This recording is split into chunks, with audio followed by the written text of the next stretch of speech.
We're starting a little early, guys.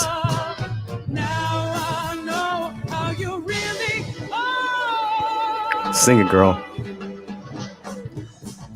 So I thought I'd surprise you guys, give you a couple extra minutes of the Slant pre-show. I'm excited to be here. So I'm like, why not?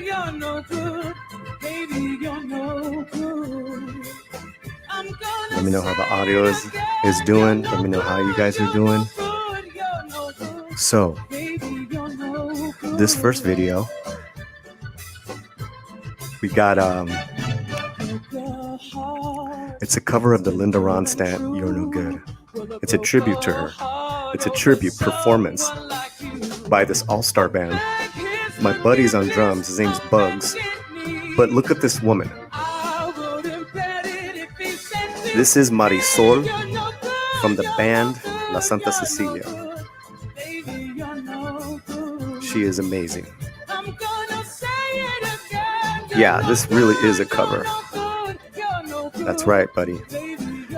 Okay, as we're enjoying the pre-show, doing a little dancing in our seats. This is a great guitar solo, by the way. Let's everyone share this link. Let's share this show today. We got a special show, as you know. Nina Diaz is joining us at the top of the hour, and we are going to be talking about sobriety, about life, about her career. But like I was telling you guys, and I hope you're enjoying the music. This woman is Marisol. She's got a solo career as well as her band La Santa Cecilia. Yeah, no, I know what you meant. Yeah, this is an amazing cover. I hear you, bro.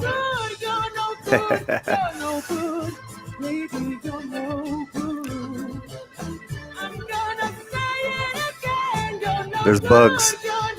So this is a great cover, like everyone's saying. I hope you're enjoying it. Send out the link out to everybody.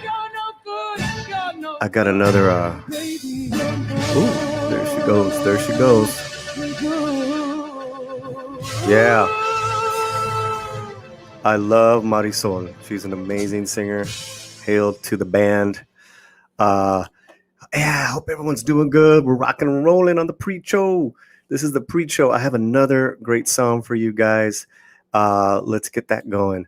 And these guys, what I'm going to play for you guys right now is like they're like the equivalent of the Lords, was it the River Lords or something like that? So you guys, these guys are from Colombia.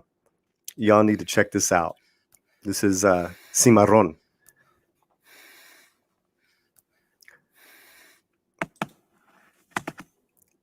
Yeah. I think I got the volume. You got to hear them like with their, yeah, they're just beating the ground with their shoes, and they got their tattoos. These guys hail from Colombia. And I just discovered them like 2 days ago. So this is awesome. And the Slant puppies have just showed up from their day and they're just running around the house, which is awesome. We're glad they're here. Here we go.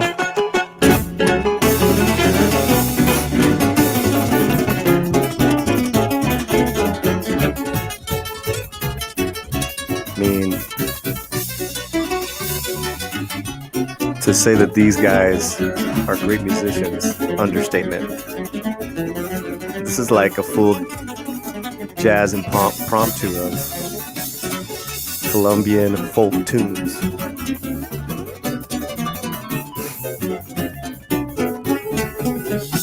Enjoy.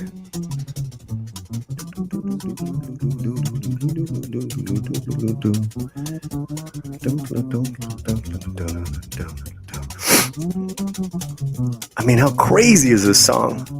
It's not even, yeah, I mean, it's a song, but it's a performance.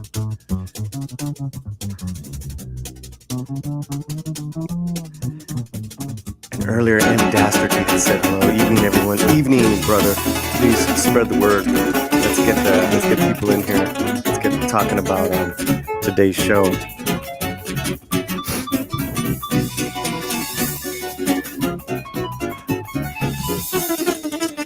I know, right? Pretty crazy. These boys are throwing down.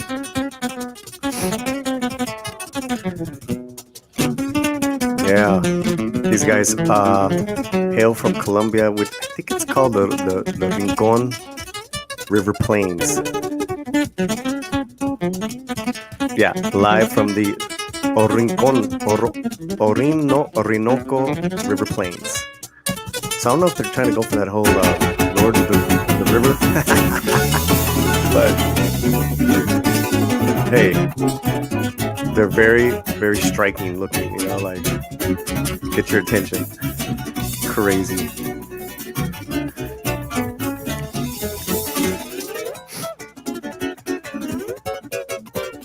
Yeah. Thanks for being here, man. We already have 14 likes. Some people watching. I love it. Please spread the word. This is the pre-show. And what good pre-show? We need a good pre-show intro, don't you think? Let's get that pre-show intro going. Here we go. Enjoy. Bienvenidos to el pre-show of the Latino Slant episode 20 with special guest Nina Diaz. But before, let's rock.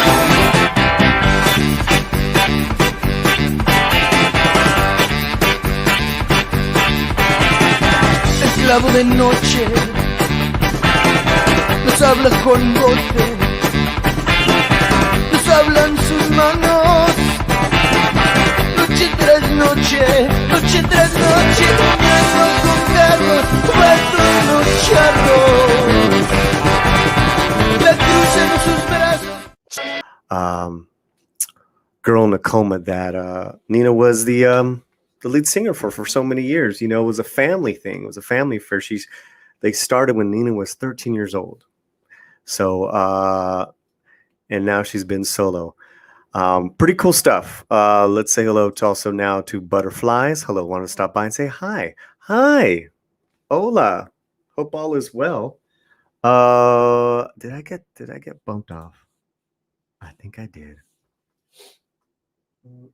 Struck again. All right. Well,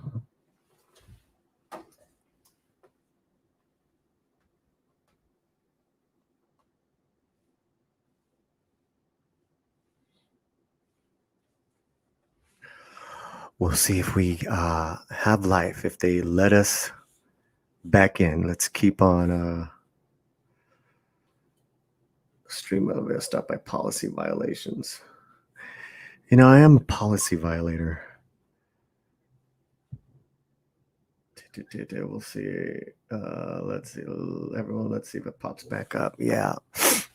Oh, man. That's what happens when you play with fire. You know, I think it's those two songs, honestly. And give it a minute.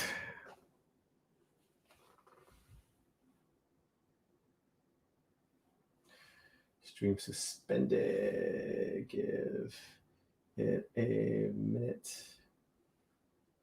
My bad, guys.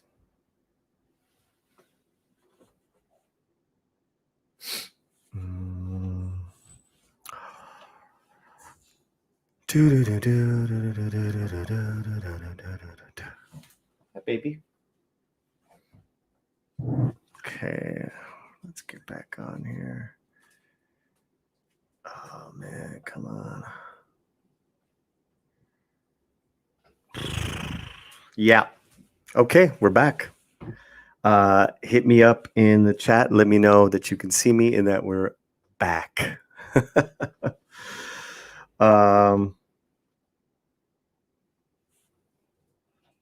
So yeah, that's what I get, guys. That's what I get for playing too many songs. Yeah, I think that's it. I think you're absolutely right. And I had gotten that before when I played a Girl in a Coma song. So it is on a record label, big record label. So we're here, no problem. It's part of the pre-show. That's why I try to you know see what I can get away with. But hey, we're back. Hit the comments, guys. Let me know if you guys are still with us. And what we will do is run it again. Not run the same songs, obviously not. But let's run a nice little intro again, because we're having fun. Bienvenidos to el pre-show of the Latino Slant episode 20 with special guest Nina Diaz. But before, it's rock.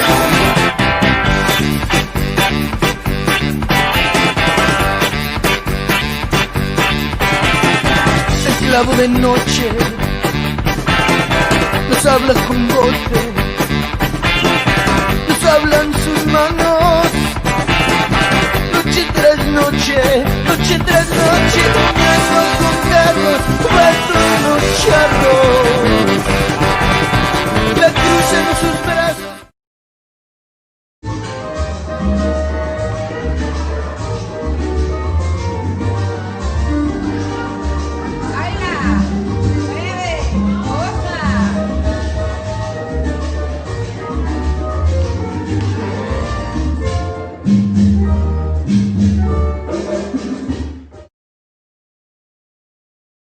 Hey, we're back. Oh yeah, always a good time here on the Slant. We've been playing some videos, and that's what we get. We get in trouble. I don't mean to get in trouble, guys. I don't mean to. I really am a nice guy. That's what I get for playing Joan Jett record, artist, whatever. But let us tempt the gods, shall we? Why not? Why not, guys? Let's go with a little music. I'll try to keep talking over it and see if that helps. But if all goes to worse, I will start another link. All right. These guys are from. We played them last week. This is Boombox Repair Kit from New York.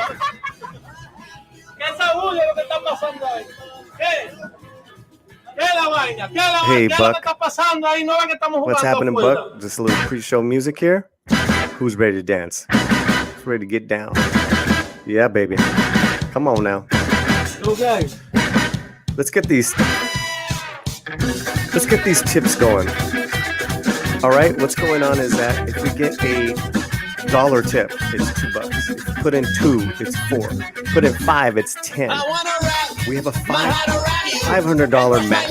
An anonymous tip of $500 says they'll match the first 500. So we can give to Nina Diaz's charity.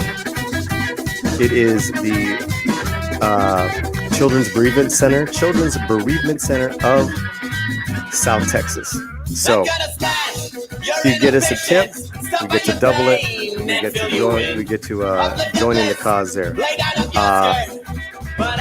It's going really good, but we already got pulled out for a streaming violation already of playing music. But hey, it's all good. Getting ready for Nina Diaz to join us, and we're gonna take it from there. So yeah, this band is from New York. They're a mixture of Colombian and Venezuelan. It's good, man. You're jumping between screens. Well, so happy that you're joining us here. First, I'm gonna go say hi, and you never know when I'm not so tired. Next time, I will go on your channel and watch the whole thing next time. Bye. Have a nice night. Thank you, butterflies. You too. Thanks for stopping by. All right. Great. So, what a fun, bumpy ride this is. on YouTube. You know, I'm like kind of little like twitchy and scared to play another song. You know, I kind of ended that one early. So, but you know, it's all good. Ladies and gentlemen, thanks for joining me. Can't they can't stop us. No, they can't, Buck. They cannot, man. And you know, but you know, I I should have known better because that particular song, those particular songs are on a label. So that's what I get. But let's tempt that. Let's tempt the YouTube gods one more time. Why not? Because I want you guys to get a little taste of the talent that is Nina Diaz. So let us go to one of her videos on her YouTube page. And yeah, we'll add to, let me see, what are we adding to the stream? Oh, no, we're not going to add those guys. Oh, we're going to add, don't forget to add music. We're going to add Nina. So we're getting ready for Nina Diaz to pop on by. There's a song. Okay, here we go. Let's do this song from Nina. And hey everyone, here's another. Let me see here. I think that was the beginning of my spiritual path. Here we I go. literally wrote it in the amount of how long the song is. It was just a lot of the songs that we play that you listen to are just the same couple chords over and over, which is classic. It's cool. You don't have to be too complicated. Hey, buddy. What's going on, Death by Saber? That's it. Here we go. All I wanted was a Pepsi. Oh, I got one waiting for me. Death by Saber, why don't you retweet this show out, buddy? I have the link up on Twitter. Retweet that. Everyone's been awesome. Oh, wow. We just got our first tip of the night. Never been in love like this. Anonymous. Wow, so let me see. Anonymous just tipped $15.29. So that is now we just started. So that means we have a total of $30 and almost 60 cents. Right? Because the first 500 is matched. So we're off to the races, guys. This is pretty badass. Yeah, it is a great song. I'll be quiet for a second. I'm trying to talk over it so we don't get taken down. But we already got taken down once, Death by Saber. I think a second time will be toast. Thank you. Thank you for the retweet. Yeah.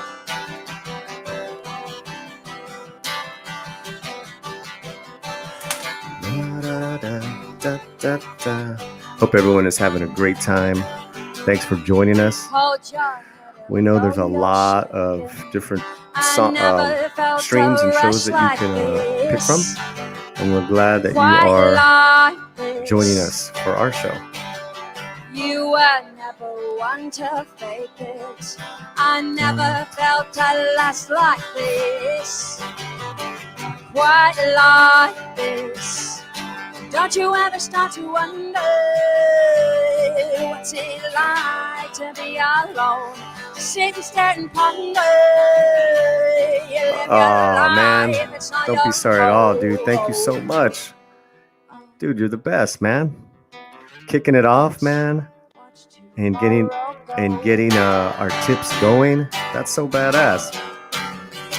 So, we're almost at the top of the hour. We're gonna stop this song. I believe our guest is here, which is pretty exciting. I don't know if she's been watching, but we did get taken down for playing a Girl in a Coma video. Did you watch that? That's what we get, man. We don't care, shoot. That's pretty good. Pretty good song. She dug it. Yeah, we got some fans here, man. Which is good. We got the fandom familia. Guys, Nina is in the green room. So we're gonna It's the top of the hour. We're going to roll it over. We're going to roll it over. And what I mean by that is we're going to play the show intro, and I'll be right back. Alrighty? Yay! Okay, let's remove and remove me. Come on, y'all. Come on, y'all. Come on, y'all. Slant. Slant. All right, Paul, let's go.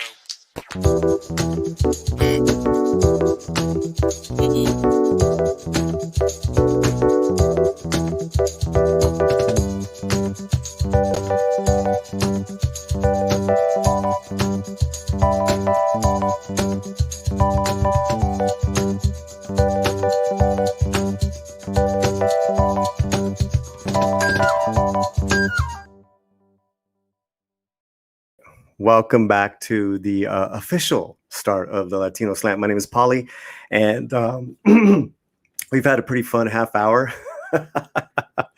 And hey, that's what we get when we tempt the YouTube gods. But we're happy that you guys are here hanging out with us. Let's say hello to a couple of people. Death by Saber is here, and he was saying is that is the cover. I have the body count version at Death by Saber. Okay, I don't know what you're talking about. I don't know what you're talking about. There. Oh no, that's Darth Haster. There's all these Darths and Deaths. You guys need to change your names a little bit. Gosh, come on now. And it's Death by Saber. You're gente. So why can't it be Death by Saber? Who else? Clobbering Times. I told you our wrenches are here. M Dastardly. In fact, we have a new tip video. So for M Dastardly, who tipped us $15.29 to get the tipping frenzy going, let's play a video for you, brother. Let's do it. Here you go.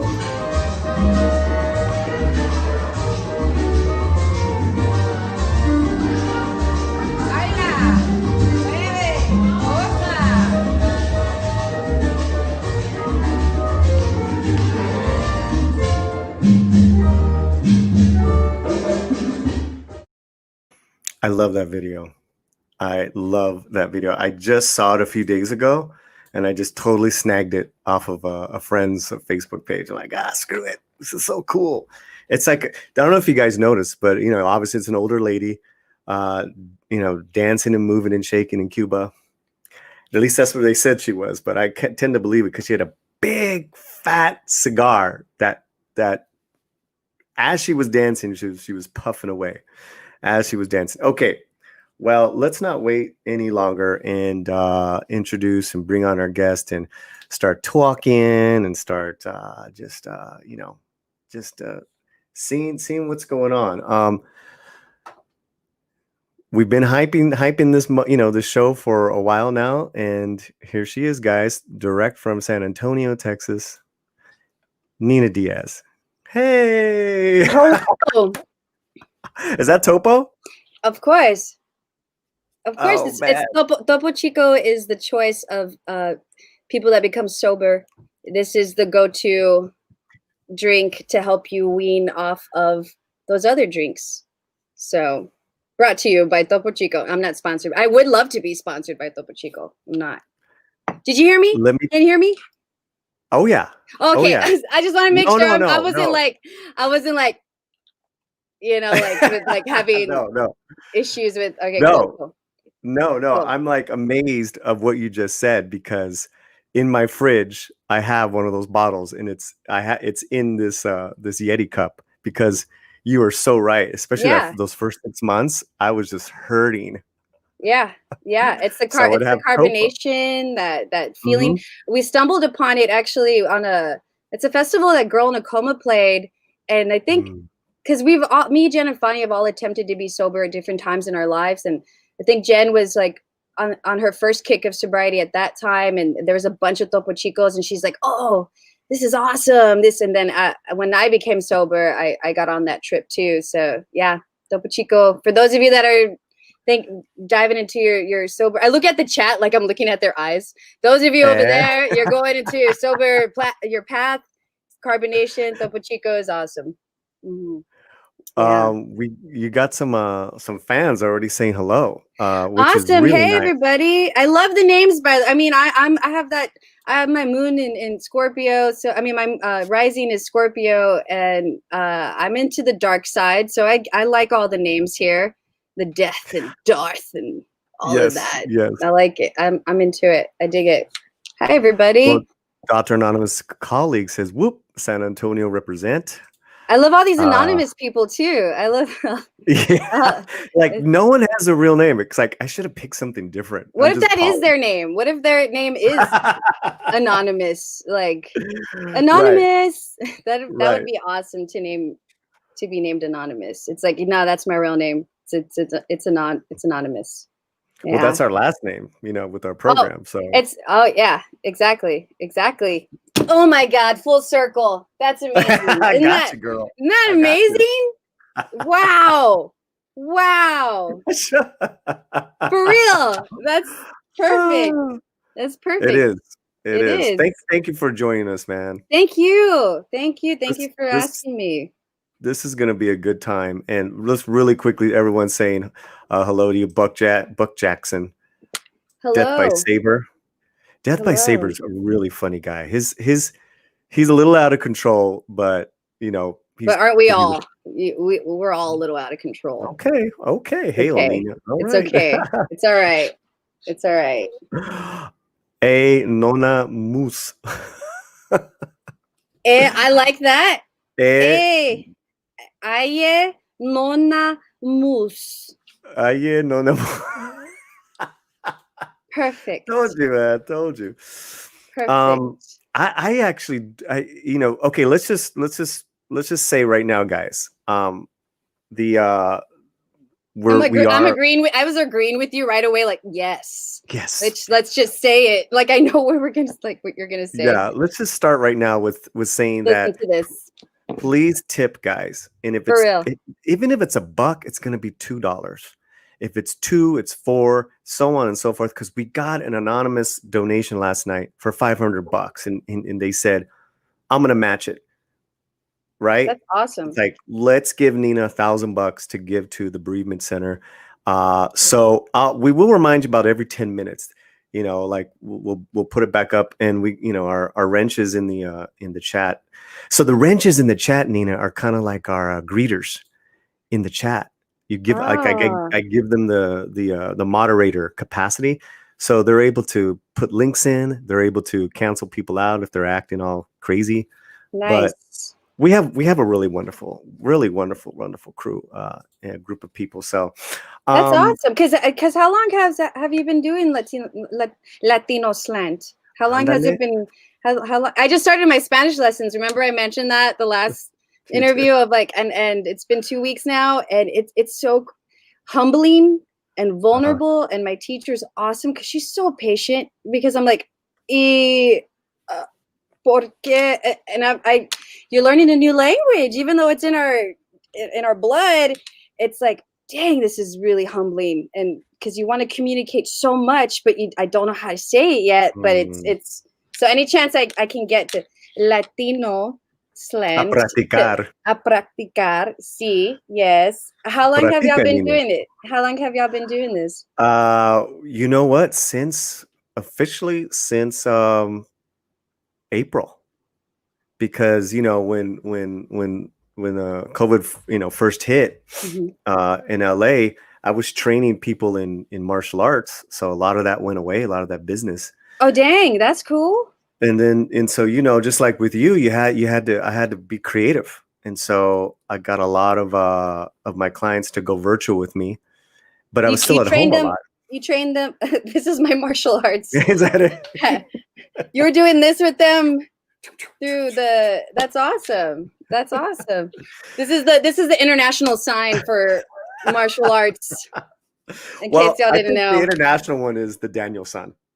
I was doing more Superstar, right? Like that's what she does, and then she puts her hands under her armpit, like Saturday Night Live Superstar. Oh, Molly Shannon. Molly Shannon. Oh my I was doing more God. Molly Shannon doing martial arts than So actual awesome. martial arts. She's awesome. Yeah, she's like, I know her. She's awesome. She's great. She's always so kind and funny. Yeah. She's a freak. She's a freak. She's a freak. She's yeah. This could go off the rails real quick. Thank God you're sober. Yeah. No, that's the thing I realized too. The soberer I got, it seemed the crazier I got in some ways, because when you drink or you use, that's bringing out something we all already have in us, which is to have that no fear, because people think, oh, I drink so I'm not afraid, or so I can just, get the job done without being in my head. We already have that. And so when you start to get clear and you start to find your triggers, and you kind of, there's a part where you don't care, but you have a conscience. Like, it's not like when you drink, you don't care and you really can mess things up. When you're sober and you think, why not? Let me just say this and see what happens. The difference is when you say something sober and say it didn't come over like across too well, and you feel the embarrassment afterwards. You're like, oh, that joke didn't land, or oh, that note was funny. When you're intoxicated or on drugs, you don't care about if it landed or not. You're just like, I said it. So it's getting used to every time you throw something out there, you're in your feelings of whatever it's going to bring up. And then each time you put yourself out there, it gets easier and easier. But that first year of sobriety is really intense. It's really heavy. Yeah. Well, let's back up if you don't mind. Yeah. Because I have a lot of questions, obviously. But when did you saw that your life was becoming unmanageable? When from what you can remember, was it drinking? Was it drug? We don't need to know too many details. Whatever I'm you're totally, comfortable. yeah. Okay. I'm very open. I've always been. Okay. That's the thing is, I throughout the years I'm more and more open. Because looking out, and I'd interviewed you guys over the years so many times, outside looking in, but knowing you guys a little bit, you guys all seem to be so well grounded with each other. So when you're saying to me that all you guys try to kick the can, at different times, I'm not surprised. Yeah, I mean, I get it. Yeah, we're to begin. I mean, I started Girl in a Coma. When I started Girl in a Coma, I was 13 years old. I'm 32 years old now, and I was always told I was like an old soul. Like I would always hang out with older people and just get along. I feel like older people kind of got my vibe better than people my own age. And then starting the band with Jen and Fonnie, they're 8 years older than me. So of course they're in their beginning of, I mean, they were partying and stuff when they were teenagers, and then they're in their early 20s. I'm in the band with them. I'd go to parties with them. And it was kind of like, it was fun, honestly. Like it was, I don't regret anything because it made me the person I am, which is a classic saying to say, but it's true. And I had my fun. I did some really crazy things, and thank God I'm still alive, for all the things and situations I put myself into. But we were all, in a way, Jen and Fonnie were kind of like parents because they were the older ones. But yet they're like the parents that had a kid too young. So they were still like, Mama's going to go find you a daddy, they're still partying, and, they're doing the best that they could with where their lives were at that time. And I was just kind of catching up to, and just happy to be part of the group, cause I would spend hours alone playing guitar in my garage, which was actually my fondest memories now that I think back at it. But I was like, oh, I just want to go out. And I went out, drank. And when I was 16, I mean, of course I smoked pot, when I was younger. When I was 16 was when I tried Coke for the first time. And it was that classic thing where it was my 16th birthday party that we had at some random person's house, and opened the bathroom door, and there's people, some of my friends were doing it. And I was like, what's going on? It's like in Walk Hard.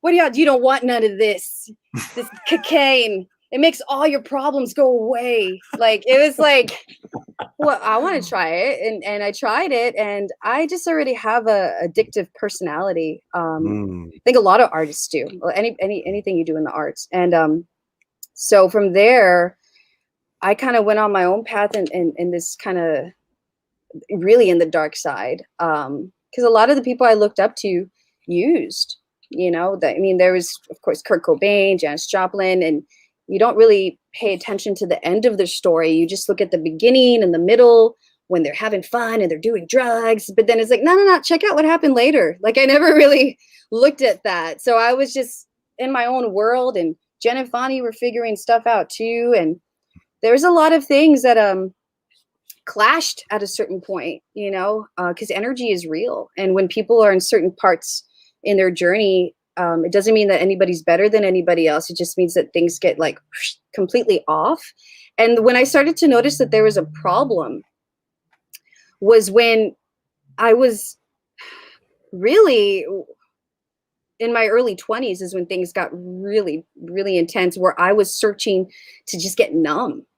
Before it was because I wanted to party. Before it was because I wanted to have that scene in the movie where you're doing drugs and it's just like, yeah. But in my early 20s, there's a lot of things I started to see that I was like, I don't know if I want to be in this band anymore. Like there's things I was questioning. And when you question that and you feel like, am I wrong for thinking about this? You are afraid to speak up, and you find other things to numb it, to just cope, So to answer your question, when I started to see a problem in my early 20s, and Fonnie, I don't want to speak for them, but they have been on and off on their own sober paths. Right now, I'm not sure where they are right now. We don't speak to each other, but it's yeah, we will definitely have that intense Lifetime movie one day, where there's characters, people that are playing us that look nothing like us. I could definitely see that. It's like everything you could think is cliche in a band is definitely happened with us. So when you say early 20s, I want to do the math. Mm-hmm. You were already on Joan Jett's label. Yeah. You've already released at least 2 albums, maybe under her, around there. Mm-hmm. Mm-hmm. I mean, you're touring at least the country? Oh yeah, already at that time we already played all around the United States. I already went overseas with Morrissey and yeah, played over there, and actually played in Poland too for that huge festival that we did. Yeah. So you really live in the rock star lifestyle in a way. Yeah. And, I mean, for lack of better words, you made it. Yeah. I mean. So with my addiction, right? My first drug was your approval. Since I was a little kid, I needed your approval. I was like, which drug is that? What's your? I'm like, that's the deadliest one, yo. Is that from overseas? What is your? I was like, your approval. What is that? What is that one? It's like ayahuasca. I'm like, what is that? No, that's true. That's true. In serio, my sponsor shares like that. And when I've known he's actually my grand sponsor. I've known him since the early 90s. And when I was in real trouble, I said, screw, I got to call Sean. And he hooked me up with my current sponsor. I love him, and he toured with Social D. He knows the music lifestyle, like just the artists that you said, because as artists, we're just so vulnerable already, forget being, grounded. Oh yeah. Like you said, but your approval, did you have any of that because you were the youngest? Definitely. In my family in general, I'm the youngest of 3. There's Fonnie, my brother, then me. And we each had very different upbringings. Fonnie left the home early. My brother was basically raised by my grandparents. And then I was at home. And I'm so close to my mom, and my stepdad practically raised me. But I did spin, and they did the best they could with what they had at that time too. That's something I can recognize now after being in the program, after going through therapy, of not putting all the blame on them, but knowing, no, if y'all were just doing the best that y'all could.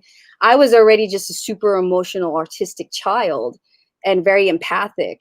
And and that now we know the tools to help with a child like that. When you see that you have a child that's very artistic, of how to encourage them or talk to them a certain way where it doesn't seem put these traumas in their mind. But my parents did the best they could growing up, but I did spend a lot of time alone. Even when I was between 7 and 10 years old, I remember talking to my mom about it. It's like, you thought Fonny was babysitting me, but Fonny actually left. And I would be home alone, or she'd have her friend over and they'd be doing their thing and I'd be kind of to myself, which doesn't mean she's horrible. It's just that's what it was. And so having that time alone, when it comes to being social, I feel like I never had a full grasp on what it was to be social and to because whenever it's kind of like when you don't have you've seen that movie Amelie, when her dad checks up on her and the dad thinks that she has a heart problem because every time that he puts the stethoscope on her, her heart beats fast, but it's only because he's touching her, like, because she never gets that attention. So he thinks, oh, there's something wrong with you. It's kind of the same thing where when I started to actually have people to hang out with, you get so excited of, oh, friends, hey, what do you need? What do you need? What do you need? The people pleaser syndrome is very, very heavy inside of me. But definitely that was definitely the approval. And I have my own issues with my real father, of course. You know, I don't speak with him. There's that classic thing. So there's all this abandonment issues too. You know, that's definitely a part of it. I had that for many years, but Pops was number one on my 9-step letters, and he has a letter we've had, and you know, just really fast, not about me, it's about you, but really fast, we have a great loving relationship that I accept, and that's it. Because, you know, growing up, I wanted my mom, I wanted my dad to be a certain way. You know what I'm saying? Because, you know, and also too, because I was an only child, so it was just like, you know, very attention seeking. I was alone a lot, you know, not because of Fonny. Fonny's like, yeah, I got her. And then that's funny, man.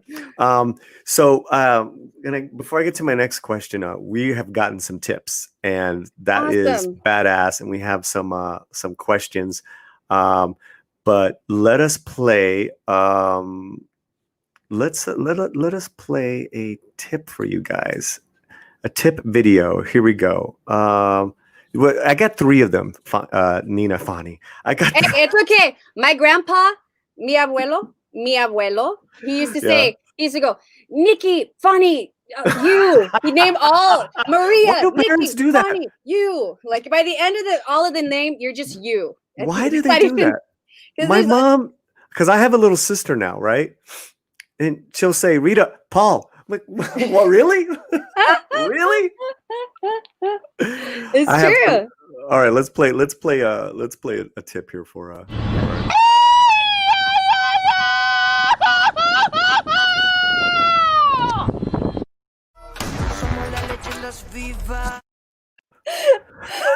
I like my armpit sweat. Oh man, that was awesome. Armpit sweat's great. I changed my shirt already because I had me and Jorge had jammed a little bit before, and I was like, oh, I better change my shirt, but nope. I'm like in that commercial with the armpits stuff. Like I sweat a lot. That was awesome little thank you clips. I like that. Yeah. So thank you, Darth Haster. Thank you. Clobbering Times. Let's see if they left any comments. Let me check in the. Darth Haster said, "Keep on rocking, Nina." Thank you. And then we got another tip. So let's play the other. I got a third one. So hopefully you're cool with me playing this because you're kind of connected to this. Okay. But all right. But you know, I've been playing this one for a while. So and if I'm not, then you'll just see an empty chair. Right. You know, screw it. That'll be the end of the right. Here we go.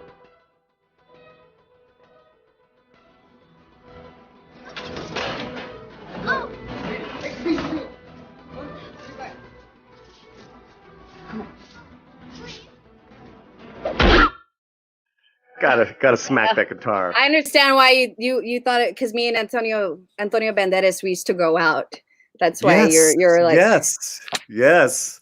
You had the relations with, well, you were just hanging out with older people. Yeah, Anyway. and of course, if you hang out with older people, you're gonna run into Antonio Banderas. So it's just a part of the job, Anyways, Eric K tipped $5. He said, "Glad you have Nina here. Always nice adding beauty."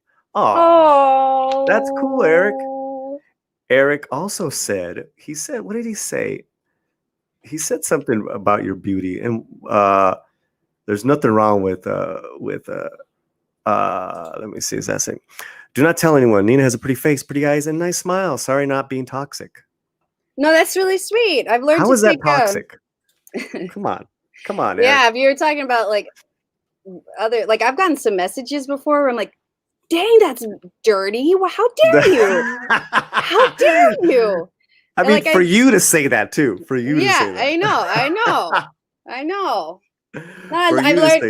I've learned to take compliments, now. That's another part of it too. That's another part of people that use or drink anything that they don't know how to accept compliments or accept help or accept that they're awesome. There's always something they're going to find wrong about themselves. And if somebody gives them something positive back, that if you don't have the tools yet, you're just going to like, no, I don't believe you. Which springs from youth, from things that happen when you're younger, And in this, I feel like nowadays, this whole society, everyone needs a program.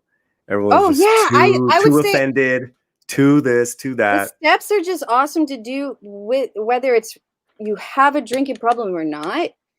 Those steps, like I have this other book, Codependency No More, and there's an actual step program in it. It's the same thing. It basically goes along with the steps in the program for AA, but it's so helpful because it's just breaking everything down for us of like, first it's admitting it, and then everything else that follows. I think it's awesome to do that at least once in your life. We should pull up the 12 steps and make everyone like do the. Oh gosh! All right, Death by Saber, Darth Aster. Oh gosh! I want to remind you guys, if you haven't tipped yet, right now we're up to $50. That is including your tips, and we're matching every dollar, because what Nina has done is picked out a charity, a nonprofit called the Children's Bereavement Center of South Texas. So we're going to give all that money today to those people. I said to you, it was like, hey man, let's before I put up a funny comment, let's we make a couple tips, not a lot, but whatever you want, let's give it to whatever recovery. And so you came up with these guys.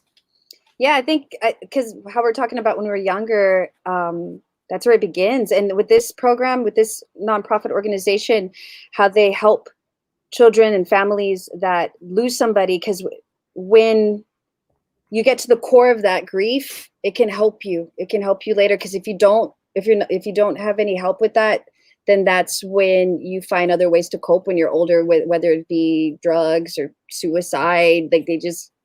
So I think it's really important what this program is doing. I think it's great that I stumbled upon them too, because when you asked me, I was thinking like, well, where should I, I was like, and then I asked my friend who's Anita, who's been she's so close, like she's been like there for me like since I was like 14 years old, and she helps a lot of nonprofits as well, and she mentioned them to me, and I looked into them, and I was like, this is perfect. Yeah, great. I love it.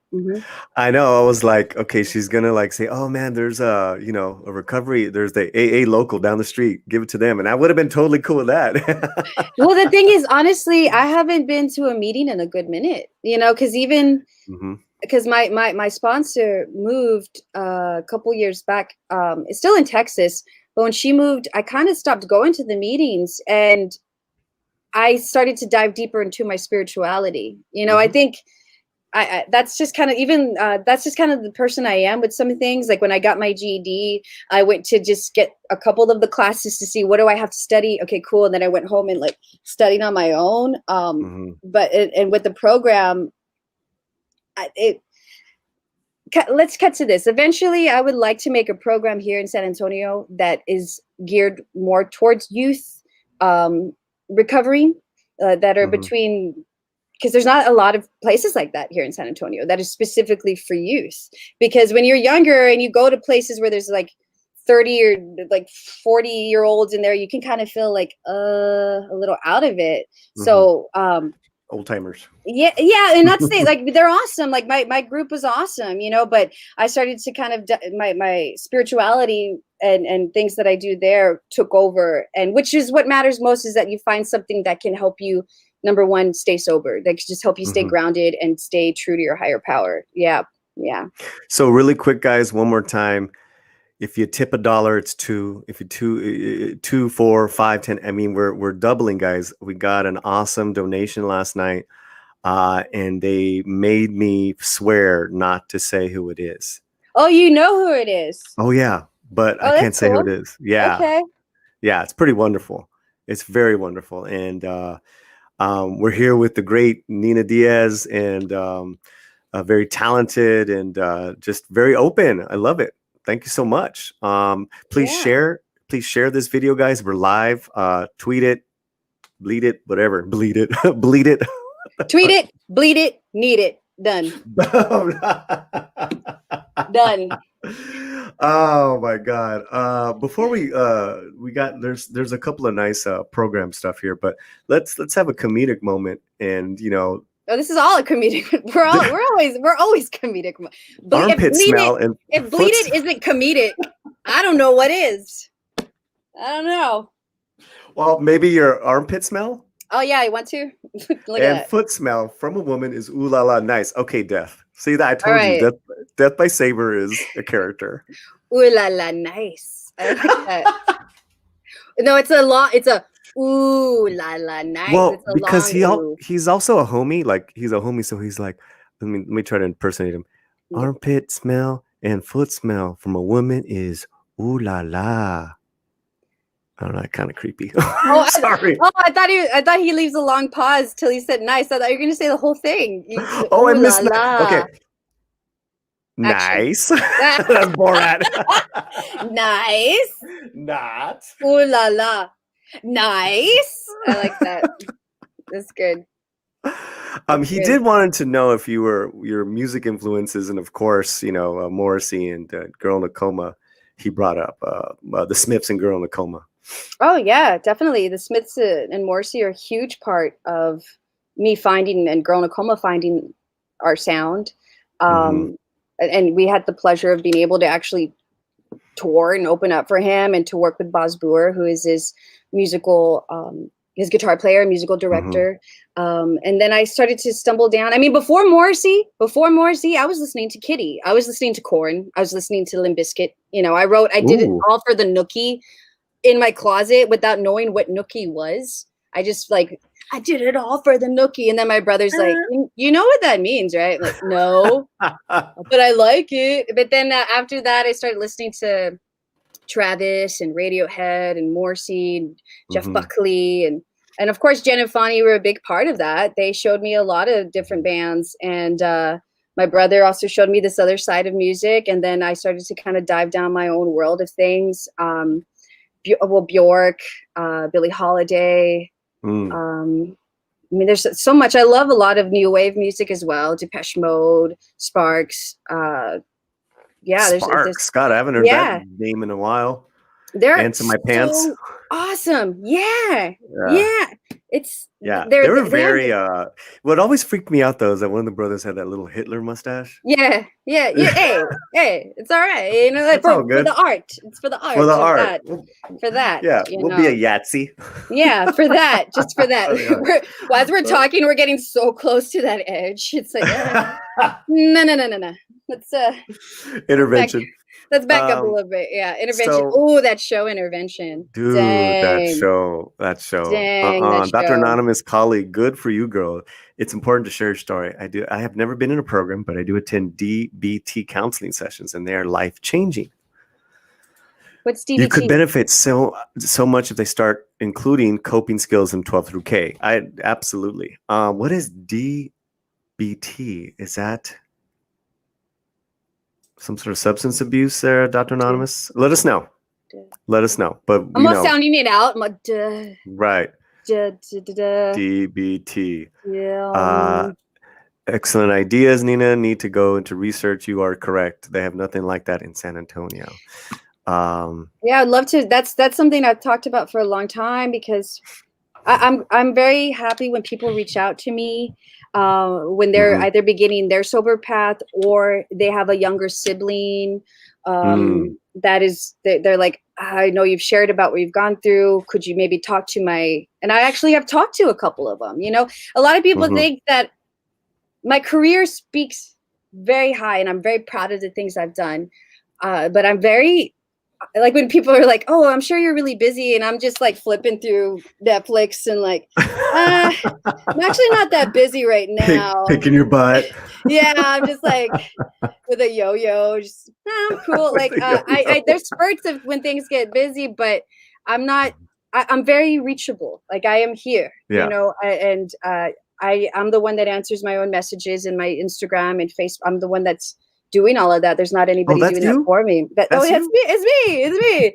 So whenever someone tells me about a family member, I really do my best to try to connect with that person, whether it's through email or a phone call, or even if they before would come to a show, I make it a point to spend some time with them, because it is very important to have that kind of mentor of, because if I didn't really have that, like my people were going through their own, Jen and Fanny were going through their own stuff. They'd attempt, but their attempt was very aggressive at times. It was very, what are you doing? Which that's not a good way to kind of help somebody stop. That's kind of like a way of, you're making me afraid, rather than I can come to you when I need some help. So I didn't have the best people to help with that. So if I could be that for anybody, I'm more than happy to mentor, to help in any way. Yeah. Dialectical behavioral therapy. It is similar to cognitive behavioral therapy, but a slightly different approach and focus. Beautiful. Yes. What is it? EMDR, where you do the tapping. I started doing that with my therapist a couple months back when I moved back to San Antonio, because me and Jorge were living in LA all of last year, and we moved back in February of this year, right before everything hit and everything happened. So we're here at home, and as soon as I got home, I knew I got to set an appointment with my therapist. I got to set an appointment with my doctor, and I'm so glad that I did, because it helped me to get the coping skills for the things that followed, that I wouldn't completely lose it. But that EMDR, I think that's what it's called. Yeah, that tapping, it's a technique that goes along with the cognitive behavior therapy. It's awesome. It's awesome. And that's just the thing, is that whatever works for you guys, some people shaking and slapping the shit out of them actually does work, to the point where like they'll go and get help, but that never worked for me. It's that can help if it comes, and this is something that I'm starting to slowly talk about and be more open about, which is why Girl in a Coma ended, why I ended Girl in a Coma. There was a point in our career where things were not only toxic personally, with what I was doing to cope, but our dynamic just completely went off. And I started to go down one path. They started to go down their path, like together, and it just seemed like two against one a lot of the times. And their way, when it comes to that, you would want to think, oh, it's out of love. Oh, it's because you don't want me to get hurt. But I couldn't help but think, oh, is it because you think if this band ends, then what are you, like, looking out for themselves more than looking out for the person that needs help, kind of thing. So there was a moment where what's genuine and what's not. And as you contemplate that, I kind of went down my own rabbit hole even deeper of, I don't know who I can trust. I don't know if this is real, And then as we spent time away from each other, and when I started my solo career, and the best way to see how you are, like say you have a toxic relationship or you think, is this relationship off or something? Take some space away.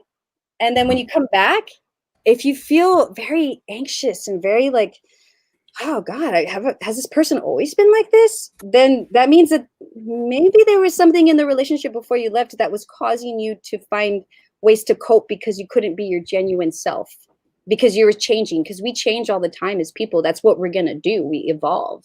So when your friends or your family, when you start to get off course with each other and you're an empath and you have that addictive mentality and you can't communicate clearly, or you don't have the program or tools, you're going to end up hurting yourself more so than, and sometimes if you're surrounded by like narcissists or something, then that's kind of what they want.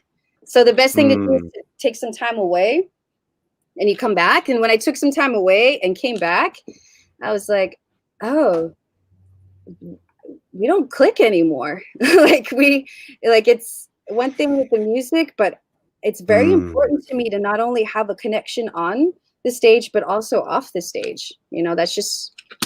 Well, you grew up too. There's so many things like that. Yeah. The fact that you were, lack of better words, forgive me, but you were the baby of the group. Yeah. And then, you were the lead singer though. So you got all the attention as well. Yeah, I was the lead singer and I was the main writer too. And that's something that I never really owned up to, of being the main writer, because we'd always split everything 3 ways, because I would think, oh, we're a band. Like, of course, we should split things 3 ways. But then as I came back in, I'm like, wait a minute, like I do a lot of work, and I attempted, when I was writing for Girl in a Coma, the things that, like Fonnie would give me an idea of something and I was just in my own trip, my own world, that I kind of just stayed there, of like, I'm writing all the music, here I am. And because we were splitting it 3 ways, it made me feel okay to be the main, like to be like, well, I'm splitting it 3 ways, so it's okay, like if I'm the main songwriter, right? But afterwards I realized how draining that kind of was, to not be able to just own like and be happy that I wrote this, and all of us together, we made that energy, because it's that kind of, when there's a movie and you find out that the people acting together didn't really like each other very much, but they had like a lot of sex scenes and stuff like that. And it was awesome. And you realize, wait a minute. Yeah. On screen, like you realize, oh, but off screen, they hated each other. Kind of like what it was with Girl in a Coma at a certain point, where it's like, like, here we are, we're on the stage, but off, it's like, it was completely different. Yeah. I couldn't stay in that. Like it was getting really heavy for me. The kind of person I am, I can't stay in that. Yeah. I can't be in something where I can't be my genuine self all the time, or I feel like I'm being judged. Yeah. Let's we got another tip, and then I'd like to see if we can play one of your songs, like one of your acoustic songs off your Oh, it's funny that you had issues with the Girl in a Coma thing playing on YouTube, because I was posting some of my songs, right? And I even got a notice of like, wait, you don't have the, I'm like, wait, I'm the writer. Like I had to write them. Did they do that to you? Yeah. And I let them know, like, it's me. I'm the one. And I have permission. Yes. Yeah. Wow. So there you go, guys. Cause a lot of these guys in the community were so like kind of triggered by that, as far as like, oh man, we can't do anything. We watch a trailer on a new sci-fi show and they take us down. It's like, wait a minute, it's a trailer. Yeah. We're, what do you want here? Okay, so we will not play a Girl in a Coma song. Yeah, I mean, what is there? I mean, what is something here we could play and talk over a little bit? If you don't want to, we don't have to. No, I'm fine with that. I think Trick Candle's gonna be kind of like in your face. I don't mind. That's cool. Trick Candle's great. Yeah, let's do it. That's where I'm doing my pop dance. Like, oh, like I like them a lot. Am I supposed to, like? I don't feel comfortable in that. Like, I don't feel comfortable with this, But if it's something dark and something with my hair and my face, and a lot of people, I guess they could connect with that more, which I get. because that was definitely what I was feeling at that time. We're here with Nina Diaz. We've been talking mainly about sobriety, a little bit about armpit sweat, and yeah. Yeah. This is the one armpit always sweats your more right than hand, the other. your right side is really like, because the right side is the giving side, left is the intake. So I'm giving right now. So it's like, is that how it is? It's all, yep. Whatever your dominant side is, that's your giving side, and then the other side is what you take in. Yeah. That's funny. Okay, let me look for this tip because it's really nice that someone tipped. I can't. A buddy of ours is here. Shellback TJC. Orale, hola, and orale amigos and amigas. What's up, Shellback? Hello. And Lord Thoth.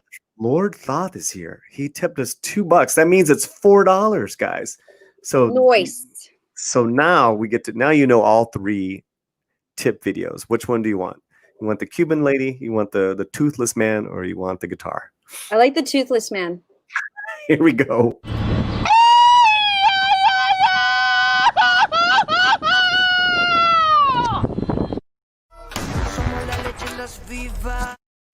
Eso. I love it. And Lord Thoth says, for the cause. Awesome, dude. Awesome, guys. Guys, I cannot stress enough that every dollar you put in is getting matched. So please give right now. Please tip right now. We're going to give all the money that we raise tonight to the Child's Bereavement Center of South Texas. So we have a $500, what did it say? Mute? Nah. What is? Well, someone said mute, so I don't know if we're muted. Unmute. Are we muted? I hear you. Yeah, I don't know what you're talking. You know what? You know what? Saber's a joker. He's a joker, so I don't know what needs to be unmuted. So, anyways, unmute. But then he's saying mute, unmute. I don't know if he's playing a trick. Oh, maybe it was the music. Maybe because you muted the song or something. Like when True Candle was playing, maybe you muted it, and they're like, okay, let me.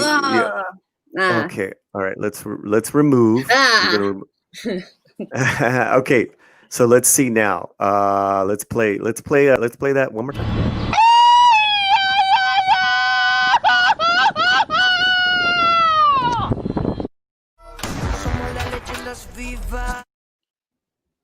The toothless guy was muted, so that must have been extra funny, just to see him like, yeah, just like and then the explosion. I mean, and those 2 videos are like separate, but they're from Mexico, so it's just like they're separate, but they're together. Yeah, always. I mean, always connected. Probably the toothless man. Oh my God, he's having a good time though. He's having a really good time. Well, you know what I took out was that right after he did that, he chugs another beer. And I'm like, that's why he's having a good time. That's awesome. That's me after like my 3rd cup of coffee. That's how I am. I love coffee. Right. And that's the other thing. The caffeine intake goes when you become sober. And then it's like, wait, caffeine's a drug too? No. Like it's, finding that balance. Just with Thank you, Darth Hester. That's why I wanted to. Tips tonight go to that's their website. Mm-hmm.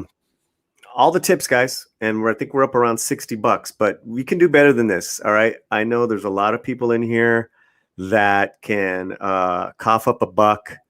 So let's cough it up. Cough it up. Cough it up, you cheap bastards. Aw. No. They love me. You don't say that. I can say that. You don't say that. No.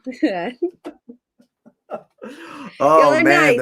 The man himself is here, dude. Nina, you got to meet Pancho Pantera. Hey, Pancho. Ooh. He's hot. Check him out. Are you going to show a video of him right now, too? No, but that's... Can you see his avatar? No, I mean... I just see him. Oh, you have a small screen. Yeah. What size is my screen? Wait. He has I don't see no avatar. I just see his YouTube photo. Yeah, his photo. That's what I mean. Oh, excuse He's me. like, I can't. He's like this little Mexican dude with like this tall brunette. Oh, and he's very paisa looking, Okay. Okay. Okay. Right. That's it. That's it. I played it up, Okay. Anyways, I gave what I could, hombre. Darth Haster, of course you did. Don't listen, guys. I like that a lot of people are taking this personally. It's like people are like, wait a minute. Wait a minute. Polly. I don't give enough. I don't give enough. Whoa, whoa, whoa, whoa, whoa, whoa, whoa, whoa. That's $100 we're up to now, guys. It's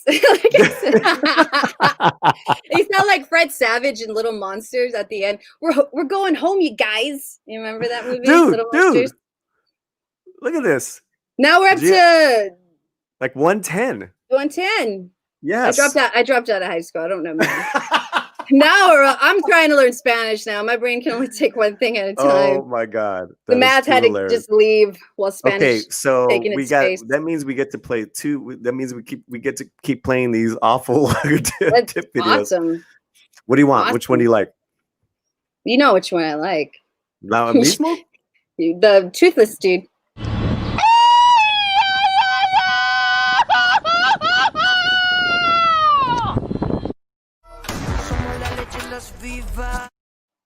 And you know what, Nina? I'm so glad you love that one because I have co-hosts from time to time, and they're kind of jelly that they're not on the show today. And I said, you guys are not sober. So this is. Oh, they could have.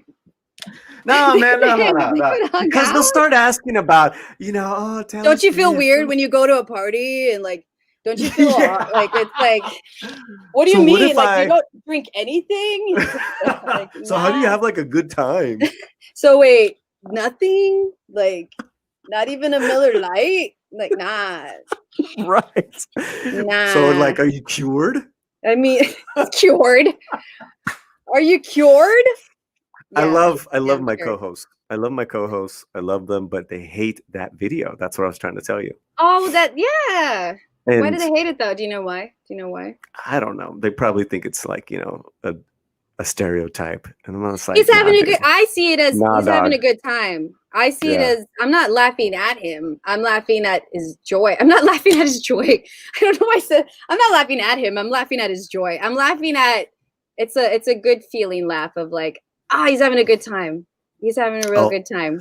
Someone wants the guitar, and we did get another tip from Gianni L. Cortez. Thank you, Gianni. Thank you so much. Let us play the guitar.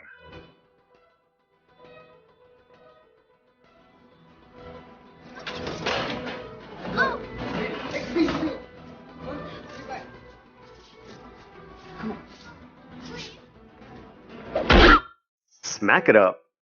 Smack it. I just love the ending. I love the ending of that. Antonio Banderas, me and Jorge were watching an interview with the vampire the other day, and we were both like, damn. Like, that's just the whole cast. It's like. I love it when he goes to they go to New Orleans. And that's the part. Yeah, that's where she kills the woman, right? Oh, spoiler alert. Everybody. Spoiler alert. I know, right? Spoiler. She's killing everybody. Oh, yeah. Those characters are great. My least favorite was probably Tom Cruise in that, but Brad Pitt, Antonio. I have with Tom Cruise because Tom was in Legend. Legend. The of course. There's something about him and his long hair. Yeah, him and his long hair. Like Tom, I dig his acting. I dig it. And off screen's the whole other world of things, but when I watch him, I think he did a great job in Interview with the Vampire. I think. Well, we agreed to disagree. He's a great narcissist. It's perfect. Yeah, that's a great role. Yeah. Gianni L. Cortez tipped $5. And it says Death by Saber, so that's his name. There you go, Gianni. Anonymous tipped $20 from Pancho. Órale, Pancho Pantera, $20. Dude, thank you guys. We are doing it. We are doing it. Yay! Yay!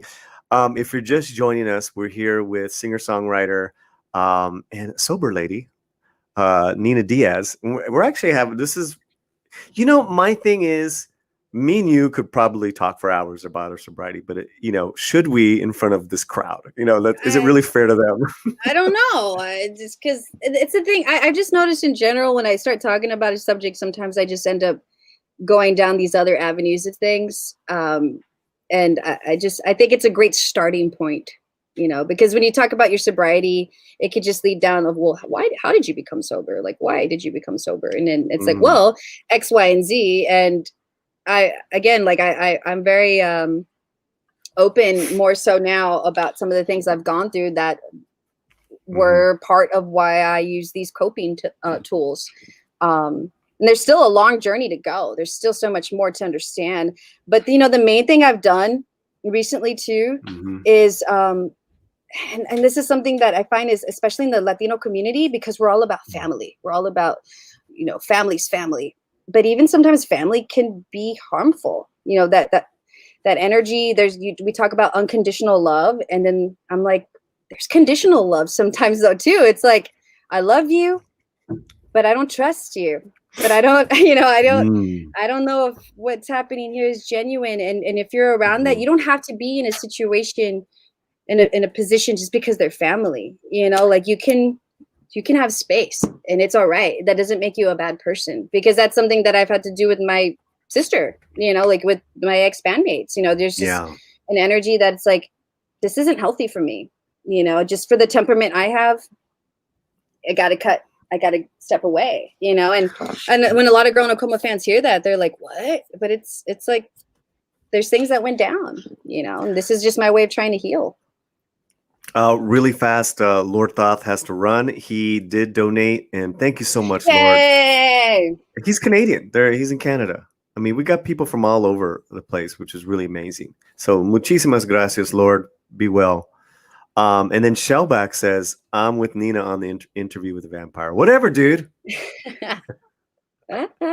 We do a watch-along party later tonight. Every week, we watch the X-Files together on YouTube.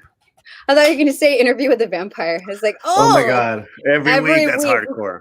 We watch Interview with the Vampire. There's always something new you notice about it. So there's always something new. Yeah, that was that. Well, I'm back to that thing is that, as talking about sobriety, it's like, we just kind of go off on other tangents and bring it back. It's fun. I'm enjoying it. Hopefully. Speaking of X-Files, before I did the last interview with you, with Alicia, me and Jorge were actually watching X-Files. I didn't even know you did that. We were watching this random episode that put me in a weird headspace. And then I came over here and I was like, Dia de los Muertos. But I had just watched wow. Do you remember the episode? Yeah. It was one where there's incest. And it's a community. Dude, you're not talking about Home, are you? The episode's called Home. Is it? Was that what it was? And then there's the shot of the mom and she's like, I think that's not, she's not trapped here. I think that's the mother. Like that was the mother there under the bed. Yes. Yeah. It's real dark. It's real like, oh, I got to go do my interview. And then I came over here and I was like, that is not a pick me up episode. It's not. But it won an award, and it actually was the first episode ever censored by the Fox Network. Wow, I can see. It's an incredible episode. I mean, it is so disturbing. It is so. Oh yeah. That's to me is when they were hitting on all cylinders. Season 4, it was just the shit, man. Jesus God. No, we just started. We're on episode 10 tonight, season 1. So every week we're just going through it. Nice. Yeah, we're having a good time. It's fun. Again, it's another thing that we do with our time, being at home more. Yeah. This year. It's a 20th. I would never have gone into 2020. I'm going to start a Latino channel on YouTube. Here I go. Gonna do some martial arts and then I'm gonna do my show. Yes, nice. Yes. Here I go. X-Files interview with the vampire. You should have done a Halloween show where it could have been interview with a vampire, and you could have interviewed a vampire, like somebody just does a vampire. Okay, I'm gonna bring you back in because I have one better than that. Uh-oh. Some of the guys are. Said, uh-oh. Oh, some of the guys that are in the chat performed. We did a live radio version of performance, reading the lines and everything, sound effects for Halloween. Return of the Living Dead. Ooh. The punk rock one. Yes. From the 80s. Yeah. Wow. I'll send you the link. It's hilarious. Wow. It's hilarious. Yes, please. So for Christmas, I want to do Die Hard.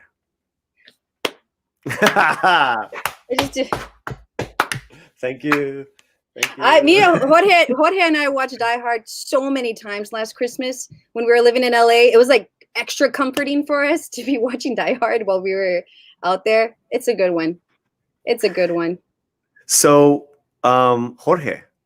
Jorge's my husband. Yeah. No, I know that. Yeah. Who is this Jorge? Jorge. Well, because, no one knows us as far as, being sober and kind of, we're not the person that we used to be. And I don't live there anymore. Mm-hmm. I don't recognize a lot of that person anymore. But the people that know us, right, is going to be our mates. And so you talk about, I had a lot of very horrible relationships. I didn't know how to, give. I was very selfish, right? So now I've had, Mrs. Slant, she watching. Now I've had 2 sober relationships. But what I mean is that, I've had 2 mature. That's actually not true. I've had 2 mature relationships, one where I've been sober, and that's this one. Mm-hmm. I met Romy when I was 3 months sober.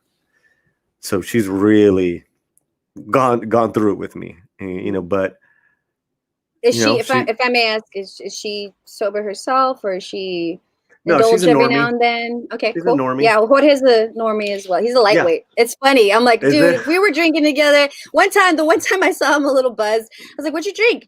I had 3 beers and 1 shot. I was like, that would have just been the beginning of my night. And you're all just right? like, oh, yeah. I'm like, well, she's an elegant wine drinker. Oh, that's nice. I always wanted to be one of those. I wish I could be one of those. Right? That's one thing. I was like, I always wanted to be that person that's like, you just smell this and enjoy this and just one. I didn't even finish this one. Nah, that wasn't me. That's great that she's like that. She's wonderful. She's wonderful. Yeah, that's awesome. And that's awesome that you were because that's one of the things they tell you though, is in your first year of sobriety, don't get in a relationship. That's something they say that's been said. But mm-hmm. What are you going to do? It happens. Yeah. And it's something if you do get in a relationship, the person that you're in the relationship with, mm-hmm. as long as they're very supportive and aware that they're not becoming that second crutch for you. That's the thing. And I'm sure she was very aware of like, all right, you're in this program. You do you, I'm going to do me. And I'm supportive. I'm there for you. Or how did the energy go at the top of? Well, Romy's Brazilian, and she grew up in New Jersey, and she's a daughter of immigrants. So, like, she is the real deal. She's incredibly balanced. So if you start playing a game or start being full of shit, she'll like, yeah. But it was a very romantic, lightning bolt that hit us when we met. Nice. And she saw something, and she saw a guy trying to get his life together, and yeah.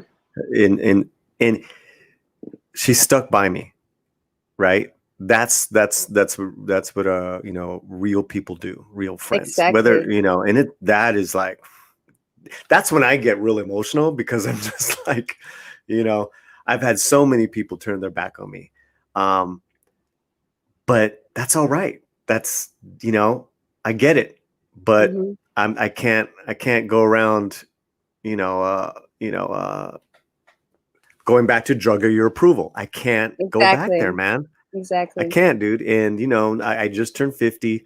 So it's like, life is way too short. And, I have an abundant life now, Nina. It's abundant. It's like, I'm like, who am I?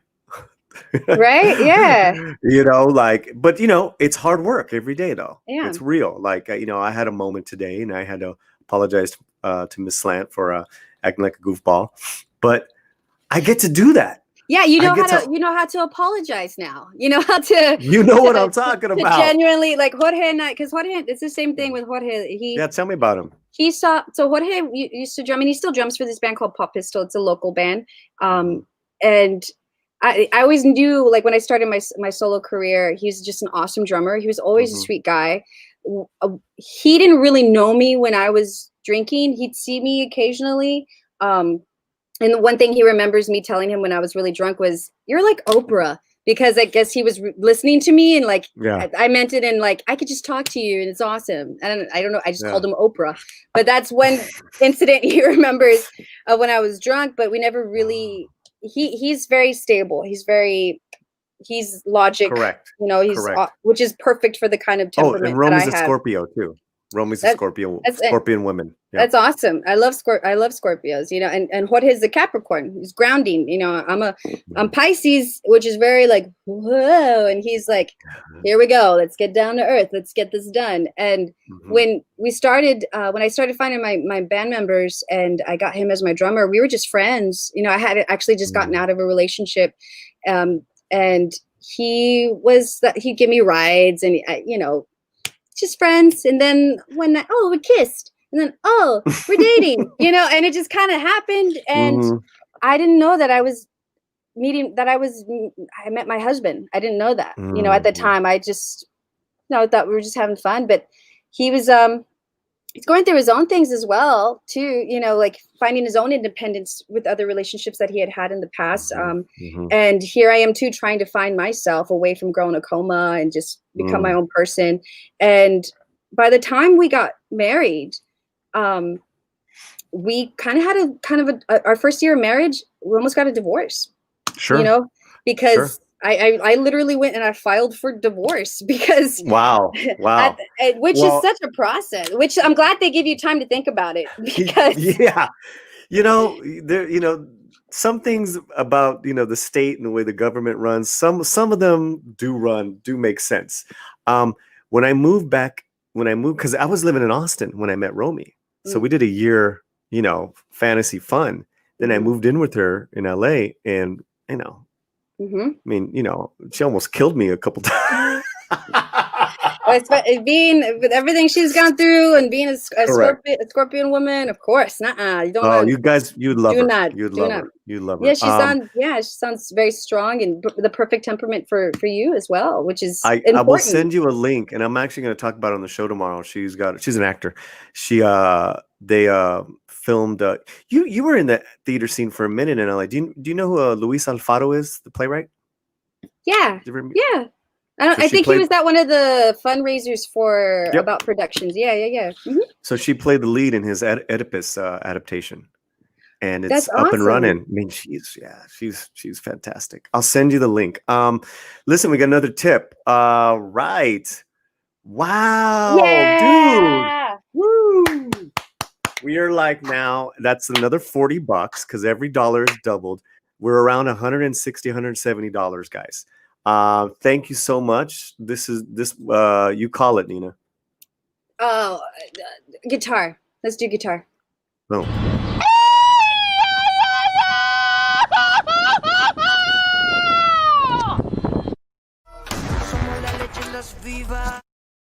It is my other.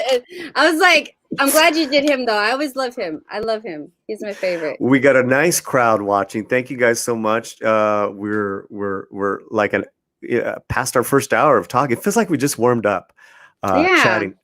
Can you stick around for a little longer? Yeah. All I'm doing later is my tarea, my homework for Spanish class tomorrow. I'm chill. Escuchen. We have a couple new people that have chimed in. RC from the NYC. Saludos, Polly. Saludos, Nina. Hello to all in the chat. Hope everyone is safe and blessed. RC, muchísimas gracias, bro. He's really cool. Thank you. Yeah. Muchísimas gracias. Muchísimas gracias. Yes. Muchísimas gracias. Okay, I don't know. On Halloween, 2020, I sent to Freddy Krueger's house in Hollywood. I was dressed like Freddy Krueger. Yes, I remember that. So we're kind of behind because they're talking about Die Hard here. So we gotta yeah. Making it rain with tips. Yes, you are. Yeah. Thank you so much. Thank you so much, guys. Thank you. Yeah. Okay. Yeah. All right. We are. So again, guys, if you're just joining us, I see a lot of new people watching the show. We got 27 likes. We're here with Nina Diaz. We are talking about our sober lives, but we're trying to raise money for the Children's Bereavement Center of South Texas. And so far, we've got about $170 because, guys, the first $500 have been matched. So if you put $1 in, it's $2. It's $4. Blah, and so on and so on. And blah, blah, blah, blah, blah. Awesome. It's been awesome. It's been a good time. Guys, anyone in the chat has any questions for Nina? I think now, if we can throw some in there and we can finish up with that. Feel free. So yeah, life doesn't stop because we got sober. Life's not easy and roses because we got sober. No, it takes on this new shape. I mean, because how you said there's a lot of people that kind of they turned their back on you. Your circle of friends changes, whether it's people that left because of how you were in your past, or there's people that you have to leave because you're not who you were in your past. So there's a weird moment where you feel like you're suspended and you're just like, I don't know where I'm gonna land, but you feel more stable than just like completely free falling. But that first year of sobriety is a huge test. It is. I mean, the first time I tried to get sober, like really sober, and I went to the program, I relapsed within the first couple of months. I relapsed really bad. I actually started to do meth. I stumbled into the world. Right? How long were you gone? How long were you out for? It started, October, November, December, January, February. I was a good 5 months of using meth.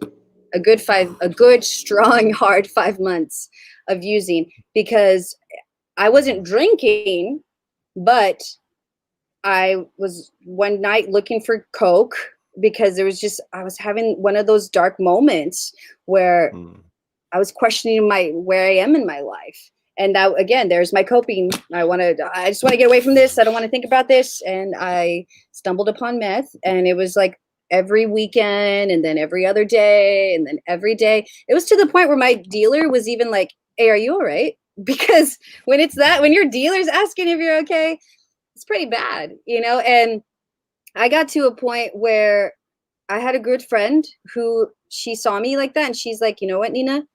I can't be your friend anymore if you're doing this. She was the first person to say that to me. The first person, because there's other people, they love you, so they're like, whatever you want to do kind of thing. And it's because they're afraid too, because they don't want to lose you. They'd rather even have you there using than not there at all.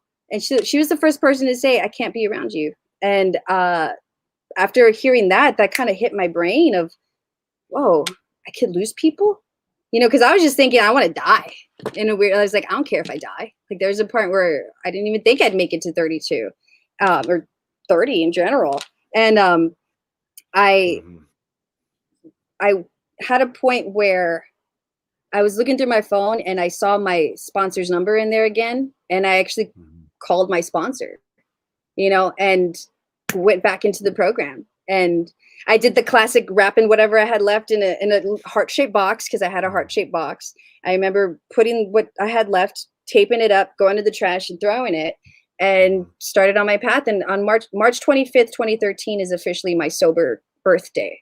So that March 25th, 3/25/2013. That's my... Dude, congratulations. Thank you. Yeah. And mine is August 21st, 2015. That's awesome. And when I relapsed that first time, you feel like kind of ashamed of yourself when you go back, but that's the program, like and I just want to say to people that aren't, because it's amazing. that, people really don't know how the program works. And that's fine, guys. That's fine, but your sponsor is your lifeline, is your connective tissue from the nuts and bolts of the program to you. And that's the person that, like, if you're having a hard day, if you're having a hard time, or if you've done some writing, you call them. And that sponsor is a non-judgmental connective tissue. They'll suggest, if they're really good, they know how to suggest well. But that's amazing, Nina. That's amazing. Oh yeah, and my sponsor, because she's awesome. You don't come back from meth. I'm very, very grateful. Yeah. That's my heart. My heart was with you anyways, but it's with you now even more. Oh, thank you. That's out.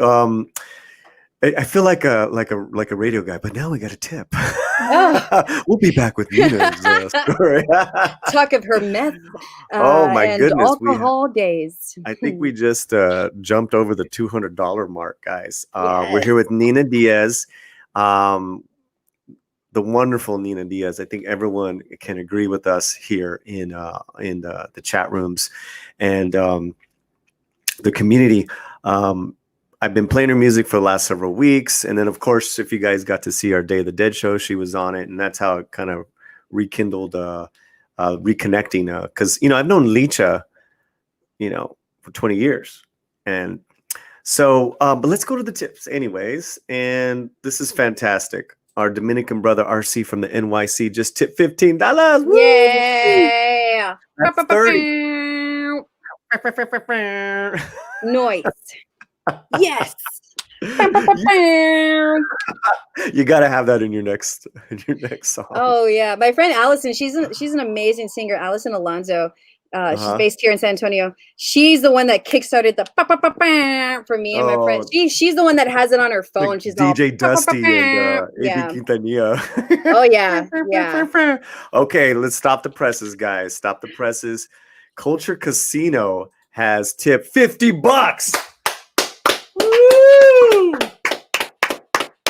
Dude. So what? That's like 130 added to. We're like well over. We're getting towards $300, and then we got another tip from Pancho. Just tipped $10. That's 20. Thank you so much. Wow, everyone is the man. But Culture Casino, I'm doing a show with him tomorrow. We're on a stream last night. I love Culture Casino. He's a super cool, super smart dude, and thank you so much for coming by, Culture. Hopefully, been liking the conversation with Nina. That's a lot of money.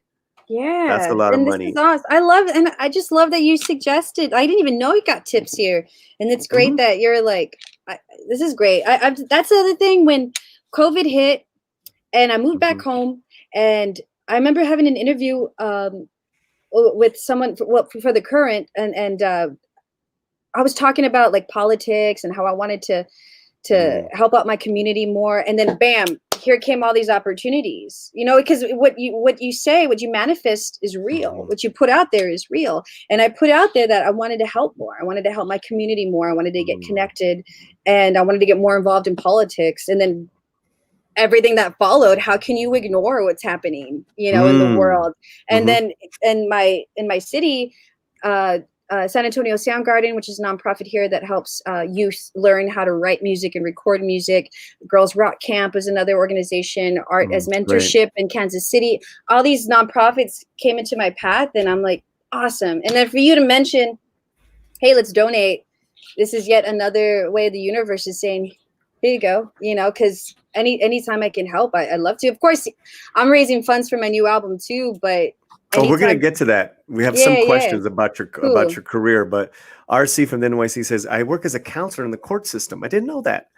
I always remind clients that it's not just about surviving, it's about thriving. God bless all, moving on through recovery. Yes, amen. Exactly. Amen. It is, and it is what you said, because at the end of the day, it is a spiritual program.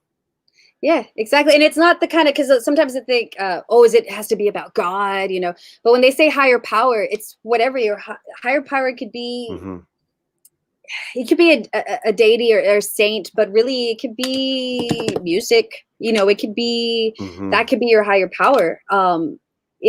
you can change God in the program for anything else you want to change. You know, it's well, not no, a what's cult interesting. or, Yeah, it's not a cult. And what's yeah, it's interesting, not a guys, cult. is that, you know, if people get so scared off, or, you know, they might be agnostic or atheist. Mhm. You know, we got ways around that, Exactly. which is wonderful. They've even given an acronym for God, good orderly direction. Exactly. And, you know, whatever works. That's why a God of your understanding is brilliant. It is. And Brilliant. there's that term, a dry drunk, where it's like, I'm sober. Ooh. And it's great. It's great when you're sober. It's awesome. It's even better when you're sober and you know why you started to drink to begin with, you know, because that keeps you sober longer, I feel. You know, when you see your triggers and your traumas, and, you know, you start to dive deeper. Because when you're sober, I mean, my dad, my real dad, my stepdad is practically my dad. You know, the guy who raised you. Like, yeah, he's the man that raised me. He went cold turkey. He's been sober now for like 14, 15 years. He didn't go to programs or anything like that. And he's from an older generation too. Yeah. And I understand it. Again, it's great if you're sober, no matter what, whatever works. If you're open to the idea of either therapy or going to a program, in which AA, you get a sponsor. You find a sponsor, that's a therapist in a way that's going to help you through this. I think it's only going to benefit you even more to see those, you know, those triggers. So let's play the tip video. We'll play 2, and then I want to read some of these comments. Because when they tip, they put in a comment in the actual tip jar, which is really cool. Nice. I'll tell you all about it later. All right, here we go.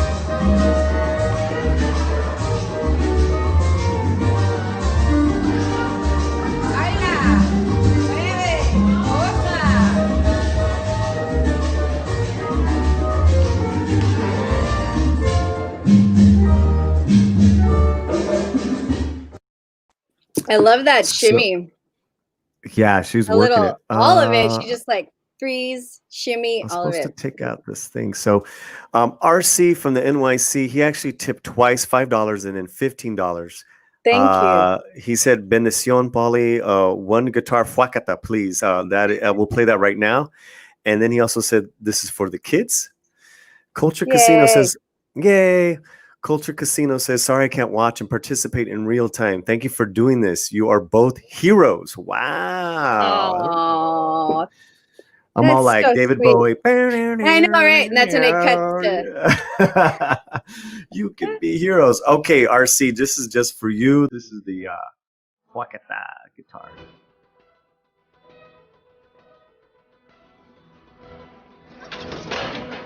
Oh.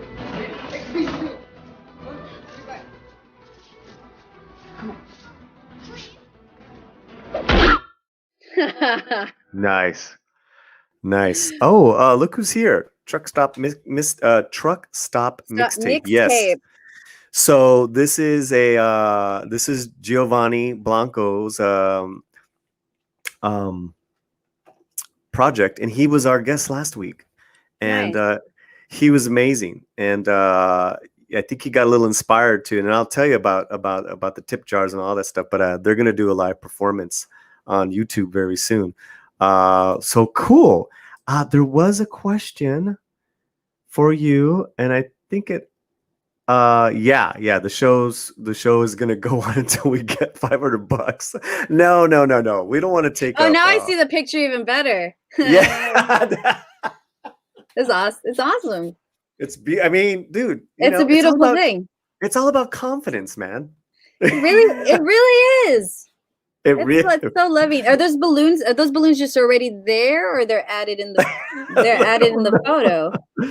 I don't know. Oh no! Oh, that's the thing. Oh, I thought he just had balloons in the background. I think that's the banner. Oh, maybe there's balloons. There's balloons in the background. Okay, that's even better. Yeah, no, you were on it. I love it. So I think it was Death by Saber. It was like such a hot minute ago. Minute. Look, hot minute. This lady's my favorite. Oh, that's nice. Aww. Oh, I think they met the smoking lady. Oh, the Cuban. The Cuban lady. Like but that. Listen, I go like that. Look. Oh. Bye. Oh. There was some questions about what is your next music project. All right, so here we go. I am here we go. Are you reading a page? Here All right, it is. so here we go. Here it is. Here it is. Here it is. This is the page I'm reading. My niece, she drew this. My niece, Fancy Shark. Shout out to Lucia. So my next project. I'm currently Jorge and I are finishing up my next my sophomore solo album. Yes. I have a good collection of songs ready because we're recording from home. That's the thing. Like everyone adjusted. We all adjusted because I went to a studio with David Garza, who worked on Fiona Apple's recent record, and Amy Wood, who drummed. Basically, a good portion of who worked with Fiona Apple on her last record, I was able to jam with before I moved back, which was awesome. So that kick-started me into finally completing my next record, because when I was living in LA, I was working a day job. You know, when you're in I couldn't survive. Sure. So expensive place to very live expensive. In, yeah. So I didn't really have enough, a lot of time to focus musically. But now being back home and with everything that happened, by the grace of the universe and my higher power, things have been aligning where I'm able to finish my record and record from home and learn to be my own producer, because I would already produce the music to begin with and then go to the studio and work with somebody else. But now me and Jorge were realizing, oh, why can't we just do it? We could do it, right? Yeah. That's how ideas begin. You just do it. And so we're doing it here. And my hopes is to have it all done and released by the beginning of next year. You know, because all the songs are there. And it's just ironing out everything. And next is recording it, laying it down. And any funds that I get, I have a collaboration with another organization that we could talk about in a little while, where I'm raising some funds there to help to pay for my new album. As far as pressing it. Yeah, if you have the link, put it in the private chat. See the private chat button? Yeah, here, let me get it.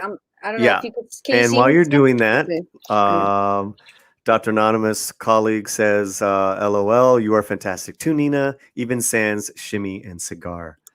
Yes. Who would you like to collab with? Poncho ass with his balloons. You know, I'd actually, I love the balloons. Your balloons. I want to collab with your balloons. But you know, and also too, that chick looks so happy. She does, right? She's like, this is my life and I love it. And all of it is just awesome. I love the whole vibe. It makes me so happy. So to collab with, I've actually been, so Girl in a Coma, we were able to open up for the Smashing Pumpkins. And I've always loved William Corgan's work. And he's somebody that I'm feeling more and more connected to as I grow in my solo career, in my music career. So he's somebody that I would love to collaborate with. And Trent Reznor is another person I would really love to collaborate with one day. I think that would be awesome. And Nine Inch Nails just got inducted to the Rock and Roll Hall of Fame, which that evening was amazing to watch. T-Rex, Depeche Mode, Nine Inch Nails inducted into the Rock and Roll Hall of Fame. Amazing. I have not met Trent Reznor. I got to see the Nine Inch Nails when they played with Jane's Addiction, but I haven't met him. William Corgan, it was nice to be able to just say hey really quick when we opened up for Smashing Pumpkins. But yeah, they're two people that I would definitely like to work with. Here's a serious question. Can Nina join us, Shellback and I, for dinner? We were preparing frozen burritos in the microwave. Bomb. Que rico. Oh, I'll be right there. No, man. I'm on my way. No, she's doing my show. Plus, she's in San Antonio, guys. Mom? Mom, is that you? I'll be there. I'll be right there. We'll have burritos together. What's TJC? Shellback TJC. See, I think it's his Ninja Turtle thing. I like that your voice went Ninja Turtle. Ninja Turtle. Ninja Turtle. It got real deep in the world. Deep Yeah, down yeah. there. See, look, Sorry. look. There's his U.S. Navy shellback. I think maybe it's because he was in the U.S. Navy. He's a vet. He's a vet. Thank you for your service. Thank you, Yeah. brother. And Yeah. he joins me on the X-Files. I told you, the watch party. Awesome. He's kind of funny. Awesome. Trent Reznor, so awesome. Yes. Yeah. Yeah. So we got a great crowd. Make sure you guys are hitting the like button. You're sharing it. Also, too, guys, let's keep raising money, man. If you got $1, if you got $2, put in the tip jar, man. We are really, really happy with all this. I'm just gonna do like a real quick tally here. So keep talking, Nina. Okay, so another thing that I did was so when COVID hit, we were all, of course, struggling to find ways to make ends meet. I got a random job scaring birds downtown. I think I told you a little bit about it last time. And then an incident happened where because there was a lot more homeless people around, and there wasn't as many people to ask for change because of the lockdowns, right? So when me and my crew were working downtown, there was some homeless people that were extra aggressive, and one particular person was like, "I know you have some change," and he was bleeding from his head, and look, I'm bleeding, and it was just like and after that night, I was like, I don't think I should work this job anymore. And I was enjoying the job before he came up to us, like, I'm able to walk around downtown. Awesome. Scare birds, get paid. Yeah. And I told myself, though, I'm like, but if anything funny happens with somebody, I'll leave. And then bam, it happened. And then when it happened, I was like, well, what am I going to do? So I asked people that follow me if they'd like to commission me to cover a song for them. And I ended up doing about 80 songs. Yeah. And so Is this on Instagram right now or on YouTube? Well, it's so the songs themselves, I've just released a batch of them on Bandcamp because I'm no longer doing the commission one because now I'm focusing on finishing my album and recording. Gotcha. But at that time, I was asking people if they want to commission it. Yeah, every day it was like, and which was awesome, and a whole wide range of songs. So that's another link I could share with you is my Bandcamp. I released the first couple on Halloween, and Jorge's mixing, and we're mastering the next batch to release next. Let me get that link. So, I have a request. I think it would be fun to get you and Jorge back here and to play a couple songs right there in your little studio. Yeah. Would you and Jorge like to come back and, please jam, accessible, friendly music that I won't get. Yeah, we'll jam the new stuff because the new stuff hasn't really been like, because even with my new album, we're self-releasing really. That's why with these covers that I released, I released them on Bandcamp. We're just kind of riding that wave too of kind of DIY vibe. If you want, I know you're busy, but right, it cuts to that, yeah. And I'm like watching Netflix again. I'm very busy. I don't know if I have the time. I gotta watch Cobra Kai, man. Watch it keeps season's coming up. I gotta catch up. I got a full day. I got a full day of watching Netflix. I don't know. No, we would love to. We would love to on you hear that, guys? You hear that, guys? No. We'll come back. We'll come here because we're learning our equipment and we know how to make a decent sound. But right now, that I don't know, because I'm using my mic on my computer. We got to figure out how to use all this stuff, but we can. But we'd love to. Yeah, we'll do like an acoustic, stripped down version of a couple of the new songs. That'll help. Do it. Yeah, I'm down. And we'll work it out. But I think we're thinking of some sort of like Andy Vargas. The lead singer of Santana is gonna come back. Nice. Maybe we get him for a few songs and we go to San Antonio. And you guys, maybe some sort of holiday thing, and whatever money we raise, we'll give it to you guys. That's awesome. Yeah. Yeah, man. Yeah, Nina's Bandcamp. Yeah, that's my Bandcamp. Check it out. I got Soundgarden cover. No, yeah, Soundgarden science fiction double feature from Rocky Horror because I released it on Halloween. What else is on there? A Depeche Mode cover. Joy Division. Not on this one. Not on this one. No? No, because this one goes straight to the Bandcamp. On my YouTube, I have me playing the Joy Division cover, PJ Harvey cover, and this next batch of covers I have Roy Orbison, Dolly Parton. It's going to be more of a country vibe. This next batch that I release, hopefully by tomorrow, actually. So if you want to check that out, but can we talk about the Pretty Paints thing that I have coming up? Can talk about anything you want. I want to tell you, guys. I want to tell y'all something. Fonta wants to know about your sleeve. What was the first tattoo you got? I mean, on my sleeve. Love the sleeve, he says. Thanks. Yeah, what was your first one? Contortionist. Right. So the first one was actually this. Ooh. It used to be my face under there. Mm-hmm. I originally wanted a pinup girl, and it says Mama Mayhem because there's a Billie Holiday song, God Bless the Child That's Got Its Own. Mm-hmm. And in it, she says, Mama may have, Papa may have. I thought she was saying Mama Mayhem, Papa Mayhem. And they corrected me before I went in there to get it, but I was like, I just got so attached to Mama Mayhem. I think that's what I'm just going to get, Mama Mayhem. And I wanted to have a pinup girl, but I was... Look at that.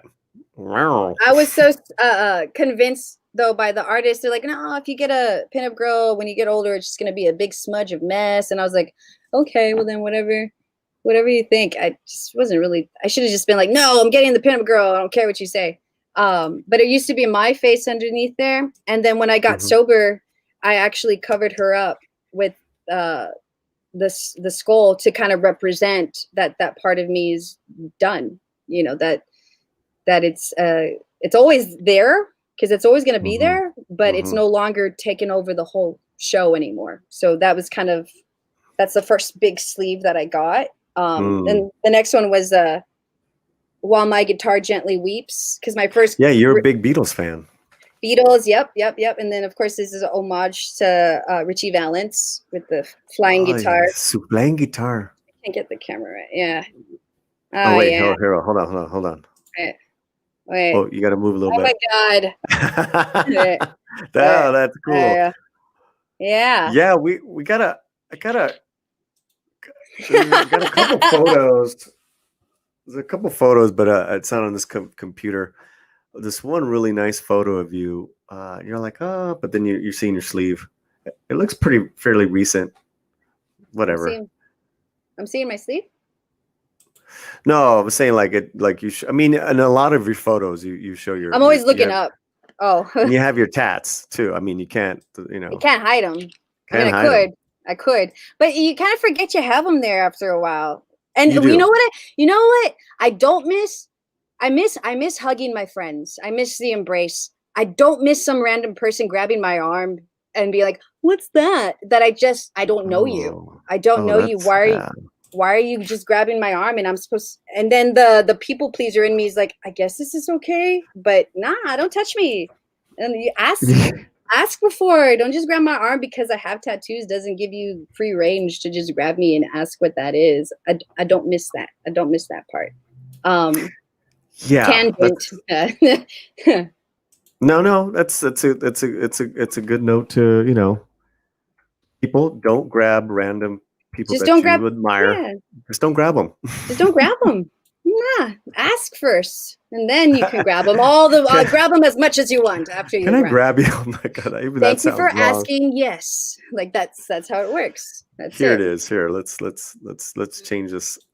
I like the super zoom. I'm gonna wait. Hold on. I know these.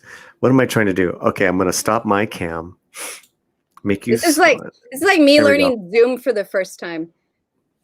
Yep, that's this one. Ambar Navarro. She's an artist. She's from San Antonio, but she's based in LA now. She's a really talented videographer, photographer, everything. She took these photos. Yeah, it was a cool little shoot we did there. Nina, I have a dead Pope tattoo on my arm. John Paul II, skull head on his body. Whoa. Death by Saber is the real deal. Yeah. Wow. Yeah. No, we got a nice eclectic group here. Nice That's eclectic awesome. group. I love it. So I love it. Y'all should come hang out on my my Pretty Paints thing that I'm doing. So Pretty Paints Party is an organization, a company based in California, and they reached out to me. Crystal, she's the main person there. She's super sweet, awesome. Her and her wife, they're all amazing. She just randomly reached out to me, and they do party paint nights. Like when you're with your friends and drink wine and you paint, and she gives you steps and stuff. She's like, do you want to collaborate on a Nina Diaz Pretty Paints like sets, and then we can have like a Zoom night where I give steps and then you can play and we can chat. We did our first one last month, and now we have our next one coming up on December 12th. And that's the one I gave the link in there for the, you could go to prettypaintsparty.com to purchase the kit. I have Etsy and I have Bandwagon. Oh, that's the Bandwagon. That's the Band Lab one. But then the other one I put before there, it's kind of long. It's kind of, yeah. Because if you go to prettypaintsparty.com, it's going to take you to their Etsy shop. And if you purchase the Nina Diaz one, you get for $50, you get the Nina's paint kit. party. Yeah, it's awesome. We're going to paint Jack Skellington together. And then Jorge and I are also going to play a full 30-minute live set, like full on. Yeah, before like we get into the steps. So we're going to play and all the new, a good handful of the new songs off my next album coming out. So we're going to play, we're going to paint together. And while we paint, I'm going to answer any questions there too. And I get to see everybody, which is awesome. That's what's so cool with Zoom too. We get to like look at each other and hang out. And I'm also going to play some Christmas songs at the end and any requested songs because you can leave a note when you buy the kit if you want to request a song. And I'll jam that too. So you could get the $50 kit, or if you don't want to get the kit, you could buy the $15 ticket on its own. It's just no kit, just hang, and you could just hang out with us it's like 2 hours. It's 2 hours of hanging out and hearing music. So that's going to be fun. December 12th, so it's a couple weeks away. We can definitely, maybe we can clip this segment and we'll replay it. That'd be awesome. Other live shows. Yeah. That'd be awesome because the last one we had was awesome. There's like 16 people there, and it was very intimate. And anybody that comes, anybody that buys a kit or just hangs out, I'm very grateful. And all the half the money goes to our Nicholas Foundation for autism awareness, and then the other half is going towards my new solo record. Bunch of Pantera, come in for the paint party. I'm always the life of the party. Yeah, okay. Painting balloons. We should paint some balloons. You're gonna bring your Jaina with you, Pancho? I hope so. Please. Awesome. Please. I think we're gonna wrap it up. We've raised over $300 tonight. If there's any last minute people that have come in that would like to donate $1, becomes $2. $2 become $4 because we have a what do they call those people that we have a master donor. That sounds master. I am the master donor. It sounds like some kind of 80s villain name, Master Donor. Master Donor. Lord Master Donor. I am the Master Donor. The sponsor. We have a sponsor. We have a sponsor, guys. And we have raised they're matching each dollar. Hey, Wookie Supreme's here. We've raised over $300 thanks to everyone's awesome donations. But if you got another $1 or $2, new people, I don't want to keep asking the same people. Yeah, you're getting that. Yeah, like at the end, like I have like spaghetti font. I can't. You look armpit sweat. Please donate now, and all this money that we're raising tonight goes to the Child's Bereavement Center of South Texas. They started following me. I mean, that's pretty cool, man. They're gonna get a nice gift. Yeah, they're gonna get a nice gift. And NB Geeks Let's Talk is here. Hello, Latino Slant. Hey, what's going on, NB Geek? Hey. It's a good group, guy. It's a good group. I mean, we've been building a nice community here for the last few months, and now I'm starting to bring old friends such as Nina on. But this was kind of a different show, you know, and a different approach, and it's been a wonderful talk, Nina. Yeah, thank you for asking me to hang out and chat, and I'll tell Jorge that we're gonna play, and it's gonna be cool. It's gonna be fun. Absolutely. Any, just as far as gonna kind of just wrapping up, how is your life now as a sober woman, as a sober person and artist? Very full of gratitude, and I know that I have a good heart.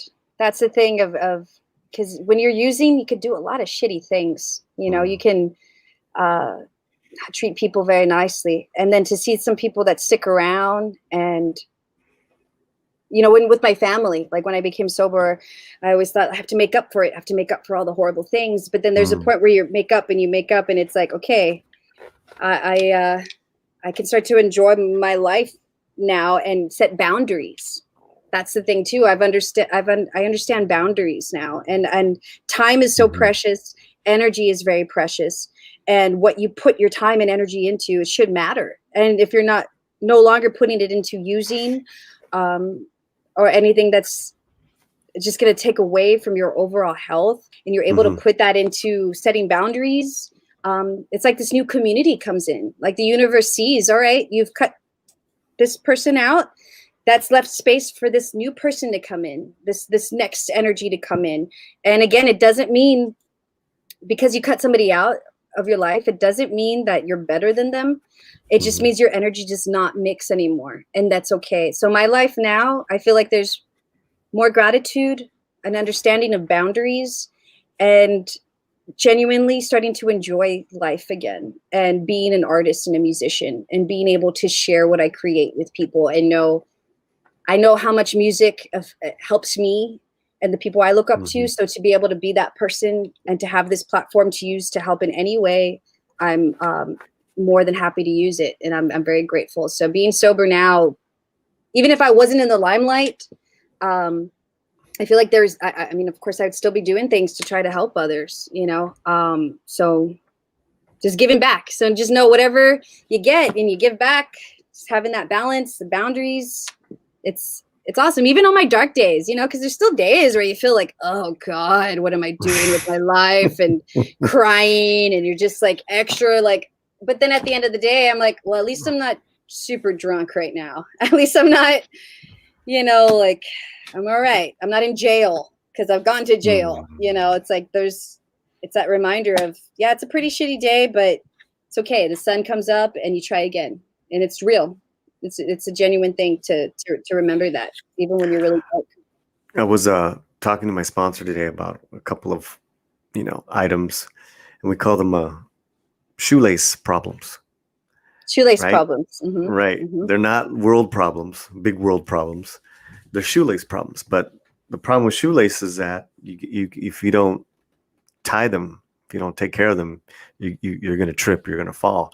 So, you know, it's important for me to take care of the little problems that come up every day. I mean, you know, and stay present. I love getting in that future trip. I future trip a lot, man. You know, so it's true. Yeah, and that's true what your sponsor said, and my sponsor would say, is this something that's going to affect your sobriety? Whenever I talk about something or this issue, is this something that's going to affect your sobriety? And then it's either be yes or no. If it's a no, then you got to understand, how do I get over this? Even if it's a yes, why is it a trigger? What do you have to do to change it? So it's taking that inventory. It definitely is taking that inventory. And like you said, even the little problems, you know, just knowing you can get over it, you can step over it a little bit easier than if it's like a situation or a person that is, it's like, if I'm in this any longer, I'm going to use, or something's going to happen, and knowing I got to get out of it before that gets me. It's so true. So why don't we take us out with a little bit of your music. We can talk over it so we don't get canceled. And Canceled. then we'll everyone loves canceling everyone this year. So yeah, I thought that's YouTube was trying to cancel me. It's funny. Yeah. It's all these things. Even when I'm releasing my covers on Bandcamp, I make sure to get the licensing, the mechanical license, and do everything legit. Because you never know. And that's where I'm like, oh, I'm a businesswoman now. Like I'm starting to understand that side of things. When before I was just like, I don't know, I don't want to think about it. But now it's like, no, you should. It's important because it's your career. You should know where everything's going. You should know, and it should be okay to ask questions too with your team and not feel like, oh, am I going to annoy them if I ask, what did I spend this money on? It's like, nah, it's your money. You should know where it's going. But yeah, YouTube, everything, they have these things to make sure that you know. And MB Geek says, yeah, the beds in jail suck, and the food I would not recommend ordering from Cash Grab. That's a whole nother stream, man. Jail time and jail food, shit. And yeah, well, I made a T-shirt out of my mugshot.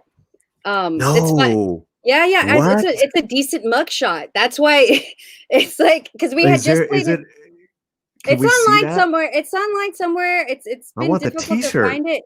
My mom it's funny when my mom wears my T-shirt, she's like walking around the house, and I'm just like, okay, for the next, when you guys perform, like, let's do like let's bring it back, or Pancho Pandera has a printing press, so like maybe we should redo a reprint of those T-shirts. Yeah, for real. That, because you had I made a batch of it for my first before I released my solo record. I did some shows opening up for Anthony Ranieri from the singer of Bayside, and it was I was just doing my loop pedal stuff, and I made a batch of my mugshot T-shirts, and I was like, that T-shirt cost me $20,000, because that's how much it was for lawyers, because we had to get our lawyers' fees. We got arrested. It was Jen and I that got arrested in Houston, and yeah. Oh, geez, H-Town. That's that's definitely a whole other story, other conversation. Yeah, let's talk about jail. This one we talk about meth, alcohol. This one we talk about butterflies and hooray and balloons, happiness and Pancho's balloons. And the next one we'll talk about jail. Oh, are you okay? Yeah, man. Like I had a flashback. Let's thank everyone in the chat. Thank everyone for whoever donated. I mean, that's amazing. That's amazing. And let's play this song, and we'll end it. We'll end it there. Is that cool with you? Thank you. Yeah. Thank you, everybody. Thank you so much. Thank you. All right, my good people. We've raised money, hundreds, for the Children's Bereavement Center. Nina. Oh, now you're on this side. I like that. Hey, switching it up. Karate, martial arts. Karate. You were doing this, Paul, at the beginning of the year, and now you're doing this. Hello. Nina, thank you so much for giving us your time. I mean, you gave us a lot of time, and thank you. Thank you. No, thank you for asking. All you got to do is ask. That's the thing, is I'm here, I'm ready, and that's, again, like, anybody that ever wants to reach out to me, just reach out, any questions, anything at all, this has been fun. I'm glad you're doing this. This is great. Yeah, me too. It's like it harkens back to some of my old work, but kind of like your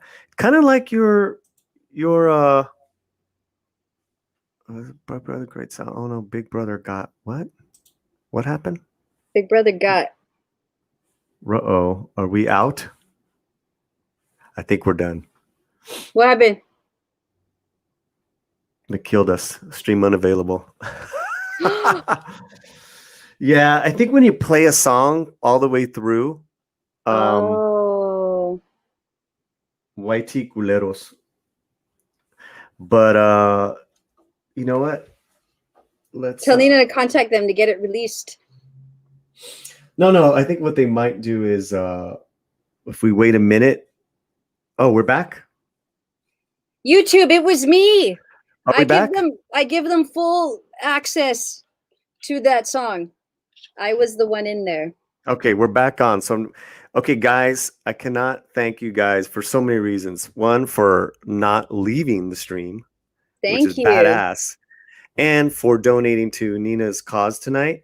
Thank you. All the links to defund YouTube. All the links are to Nina's projects are in the description in this video. And we thank you guys so much. We didn't want to like say, oh, screw it. We want to make sure we say goodbye properly to you guys. Yeah. Yeah, because you never know. I'm morbid. You never know what's going to happen. Life's so short, man. Yeah. I don't know. That is so like Chicano. That is so Chicano. Not how I said that. That is so Chicano. Noemi Gonzalez, who's in the Selena TV show. Oh, she came on. She plays Suzette. And that's awesome. She came on the show and she, at one point she was just like, nah, right. It just happens. It's just there. Nah, damn girl, love your art. They love your song. Yeah, her music's great, guys, and thanks for sticking us here. Some of us are used to that from tuning. Oh, Mead Radio, yeah, they get taken down all the time, and they stop, then they play music, then they stop. But that's not what Anyways, that's just a special thing. Okay. We're gonna take off. Stop asking her questions, guys. hey, I'm on Instagram and everything. Nina Diaz Solo. Feel free to DM me or hit me up. Anything, I'm here. Oh, don't say watching Netflix. Just please no vulgar photos, because I will just look at them for a second and then I will delete them, and that is the truth. And copy them. And I will scan them. I will post them all around my neighborhood, and then I will delete them. So do not do that. Yeah. Do not be sucios. Cochinos. Don't. Don't. But not for real. Like. Wait. Say it again. Good question. Say it again. Don't. I'm all little. Where are you? Don't. Don't. Wait. I gotta go this way. Wait. Don't. Wait, where is it? Don't. Oh, sorry. Thanks. Two hams here. Two hams. Hamming it up for you guys. Nina, have a good night. You too. Well, you too. Stupid. You too. All right, I'm gonna. Thank you. We'll do the tip one more time, and then we'll do the ending, closing theme song, which is not licensed. All right, bye everybody. Bye.